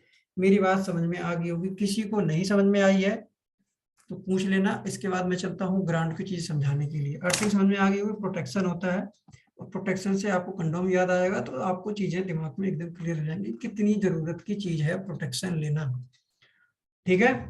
बात करते हैं हम किस पर? ग्राउंड पे बात करते हैं, ग्राउंड। अच्छा, अर्थिंग का वोल्टेज कितना होता है? 0 वोल्ट होता है, ठीक है। ग्राउंड का वोल्टेज कितना होता है? 0 वोल्ट। जैसे मैंने, अच्छा, न्यूट्रल का वोल्टेज कितना होता है? न्यूट्रल, ग्राउंड और अर्थ। कुछ लोगों में से आप लोग सिर्फ कानों से सुनते हैं, दिमाग से नहीं सुनते हैं, उन लोगों के लिए ये लास्ट वार्निंग है कि भाई साहब जब भी मैं कोई चीज समझाऊं तो आप मेरा मतलब समझा करो और उसको कॉपी में लिख लिया करो। अर्थिंग का वोल्टेज 0 होता है, ग्राउंड का वोल्टेज 0 होता है, न्यूट्रल का वोल्टेज भी 0 होता है। मैंने 3 चीजों को वोल्टेज 0 बताया। तो आप कुछ लोग क्या करेंगे, अर्थिंग को ग्राउंड की जगह लगाएंगे, ग्राउंड को अर्थिंग की जगह लगाएंगे, न्यूट्रल को अर्थ की जगह लगाएंगे। कैसे, मैं बताता हूँ। ये सॉकेट है आपका, 220 वोल्ट यहाँ पे आ रहे हैं, ये अर्थ है, अर्थ का वोल्टेज 0। कुछ लोग क्या करते हैं, मोबाइल को चार्जर इसमें करते हैं, ऐसे चार्ज करते हैं, कई बार देखा मैंने। वो बोलते हैं, मैंने कहा उसमें मत लगाओ, कहते हैं अरे लग नहीं रहा है उसमें तो ऊपर लगाऊंगा मैं। मैंने कहा चार्ज नहीं होगा। अरे कैसे चार्ज नहीं होगा? वो इसलिए चार्ज हो जाता है क्योंकि उसका वोल्टेज 0 है, प्रॉपर अर्थिंग अगर हुई है तो। अगर प्रॉपर अर्थिंग नहीं होगी तो इसमें ये चार्जिंग नहीं करेगा। आपकी इसकी कहीं ना कहीं लीकेज हो रही होगी, 0 वोल्ट आ रहा होगा या 10 वोल्ट आ रहा होगा तो ये चार्जिंग कर देगा, चार्जिंग तो कर देगा। लेकिन आपने पावर को वेस्ट कर दिया है। कैसे वेस्ट किया वो भी मैं आपको बता देता हूँ। आपने फीस लिया गवर्नमेंट से, आपने अपने मोबाइल को चार्ज किया, ये मोबाइल का चार्जर है अंदर, और आपने बची हुई पावर को अर्थ में भेज दिया। यही तो हुआ ना, एक अर्थ पर लगा दिया आपने, एक इस पर लगा दिया है ना, एक अर्थ में एक इसमें। पूरी सरकार से ली हुई पावर आपने जमीन में भेज दी। ये क्या कर दिया? सरकार का नुकसान, ठीक। ये बहुत ज्यादा आपने सरकार का नुकसान किया है। और आपका अर्थिंग पे लोड चलाने पर बिल भी ज्यादा आता है। कोई भी कस्टमर अगर अर्थ पे लोड चला रहा है उसका बिल ज्यादा आएगा। आपको क्या करना था, यहाँ पे अर्थ पे नहीं करना था, आपको न्यूट्रल से जोड़ना था और न्यूट्रल से सप्लाई वापस करनी थी। अर्थ को आपको बॉडी के सरफेस से लेना था, ठीक है। तो वहां से क्या होता है, लीकेज करंट जाता है, डायरेक्ट करंट आपको जमीन में नहीं पहुंचाना है, वो लीकेज करंट जमीन पे पहुंचाना है, ठीक है। कुछ लोगों को अर्थ और ग्राउंड एक लगती है, क्योंकि कैसे, ग्राउंड मतलब खेलना, अर्थ मतलब जमीन, दोनों पे मतलब सेम ही हो गया। नहीं भाई, नाम सेम है, मतलब अलग है। अर्थिंग प्रोटेक्शन में यूज होती है, ग्राउंड आपकी सप्लाई को क्लोज करने के लिए यूज होती है। कहाँ पर, डीसी सर्किट में। न्यूट्रल को एसी सर्किट में क्लोज करते हैं, और डीसी सर्किट में आपको डीसी सर्किट में क्लोज करने के लिए ग्राउंड को यूज करते हैं। कैसे, 12 वोल्ट की सप्लाई आ रही है डीसी से, ठीक, ऐसी सप्लाई आ गई है। ये रहा आपका, मान लो कि कोई लोड है 12 वोल्ट का, ऐसे मैं लोड बना दे रहा हूँ, ये 12 वोल्ट का लोड है, यहाँ पे सप्लाई तो आ गई, इस टर्मिनल पे भी आ गई प्लस 12 वोल्ट की सप्लाई। क्या ये लोड चलेगा? नहीं, सर्किट कंप्लीट नहीं हुआ है। इस सर्किट को कंप्लीट करने के लिए आपको एक 0 वोल्ट की सप्लाई देनी पड़ेगी। इसको बोलते हैं प्लस 12 को जब 0 से आप ऐसे लगाओगे तो ये लोड ऑन हो जाएगा। अब कुछ लोग कह रहे होंगे सर यहाँ पे 12 वोल्ट था, यहाँ पे 0 वोल्ट था, आपने लगा दिया, शॉर्ट सर्किट नहीं होगा। नहीं भाई साहब, शॉर्ट सर्किट नहीं हुआ, एक क्लोज सर्किट हुआ। शॉर्ट सर्किट होता है जब आप सेम चीज को कॉपर की वायर से शॉर्ट कर देते हैं, कॉपर की वायर्स को सीधे सीधे शॉर्ट करते हैं, बीच में कोई रेजिस्टेंस नहीं होता, उसको शॉर्ट सर्किट बोलते हैं। यहाँ पे मेरा लोड है, बीच में लोड पड़ा है सीरीज में, तो ये शॉर्ट सर्किट नहीं हुआ। तो ये 12 वोल्ट का प्लस 12 वोल्ट का 0 वोल्ट के ग्राउंड के साथ, 0 वोल्ट के ग्राउंड के साथ शॉर्ट हो गया है। शॉर्ट होने के बाद ये पूरा सर्किट क्लोज हो गया है और ये लोड आपका चलने लगेगा, ठीक है। तो सर्किट क्लोज करने के लिए डीसी में जो वायर यूज होती है उसको ग्राउंड बोलते हैं, और जो एसी में होती है उसको न्यूट्रल बोलते हैं। तो क्या ऐसा हो सकता है ग्राउंड का भी पॉजिटिव वायर बन सकता है? नहीं। डीसी में बैटरी, मान लो एक बैटरी है, 12 वोल्ट की बैटरी है 150 एच की, आप लोगों ने देखी भी होगी घरों में। 12 वोल्ट 150 एच की बैटरी, प्लस है, ये माइनस है, तो ये 12 वोल्ट की बैटरी है। तो नेगेटिव वाले टर्मिनल को बोलते हैं ग्राउंड, नेगेटिव वाले टर्मिनल को बोलते हैं ग्राउंड, पॉजिटिव वाले को बोलते हैं पॉजिटिव। कुछ लोग बोलेंगे सर इसको पॉजिटिव, इसको नेगेटिव बोलते हैं। हाँ ठीक है भाई, आप सही हो। कैसे? क्योंकि अगर मैं इसको पॉजिटिव बोल रहा हूं तो इसको नेगेटिव बोलना पड़ेगा, ये बोलचाल की भाषा है, इसका सच से कोई लेना देना नहीं है। ये प्लस वोल्टेज है इसलिए इसको आप नेगेटिव बोल रहे हो, क्योंकि ये बोलचाल की भाषा है इस वजह से। जबकि इस टर्मिनल को हम क्या बोलते हैं? ग्राउंड, 0 वोल्ट बोलते हैं। नेगेटिव टर्मिनल को 0 वोल्ट बोलते हैं, फिर से बोल रहा हूँ, नेगेटिव टर्मिनल को 0 वोल्ट बोलते हैं, पॉजिटिव टर्मिनल को प्लस 12 वोल्ट बोलते हैं। अगर आपके हिसाब से नेगेटिव है तो माइनस 12 होना चाहिए और इसको प्लस 12 होना चाहिए, तब तो ये वोल्ट बैटरी बनेगी। फिर माइनस 12 प्लस 12 जोड़ दोगे तो ये 24 वोल्ट की बैटरी बन जाएगी। क्योंकि ऐसा नहीं होता है, सच्चाई ये होती है कि ये -6 वोल्ट पे होता है, ये +6 वोल्ट पे होता है, तो दोनों मिलके बनते हैं प्लस 12 वोल्ट। लेकिन बैटरी के बाहर आपको यहाँ 0 मिलता है और यहाँ पे आपको प्लस 12 मिलता है। बाकी बैटरी के बारे में डिटेल में बैटरी के सेशन में हम लोग पढ़ेंगे। अब बुलाते हैं अपने फेवरेट सर ब्रिजेश सर को। ब्रिजेश सर आप माइक ले लो, कहाँ गायब हो गए आप?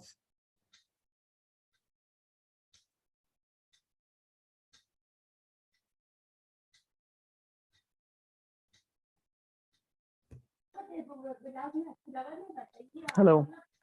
हाँ मैं आपको होस्ट बना दे रहा हूँ। 1 मिनट, रिकॉर्डिंग अलाउ करना पहले अपने आप को, रिकॉर्डिंग रुक जाएगा नहीं। रिकॉर्डिंग ऑन रखूं?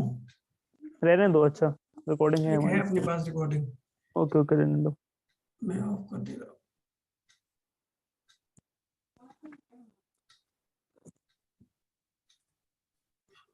एक काम करते हैं,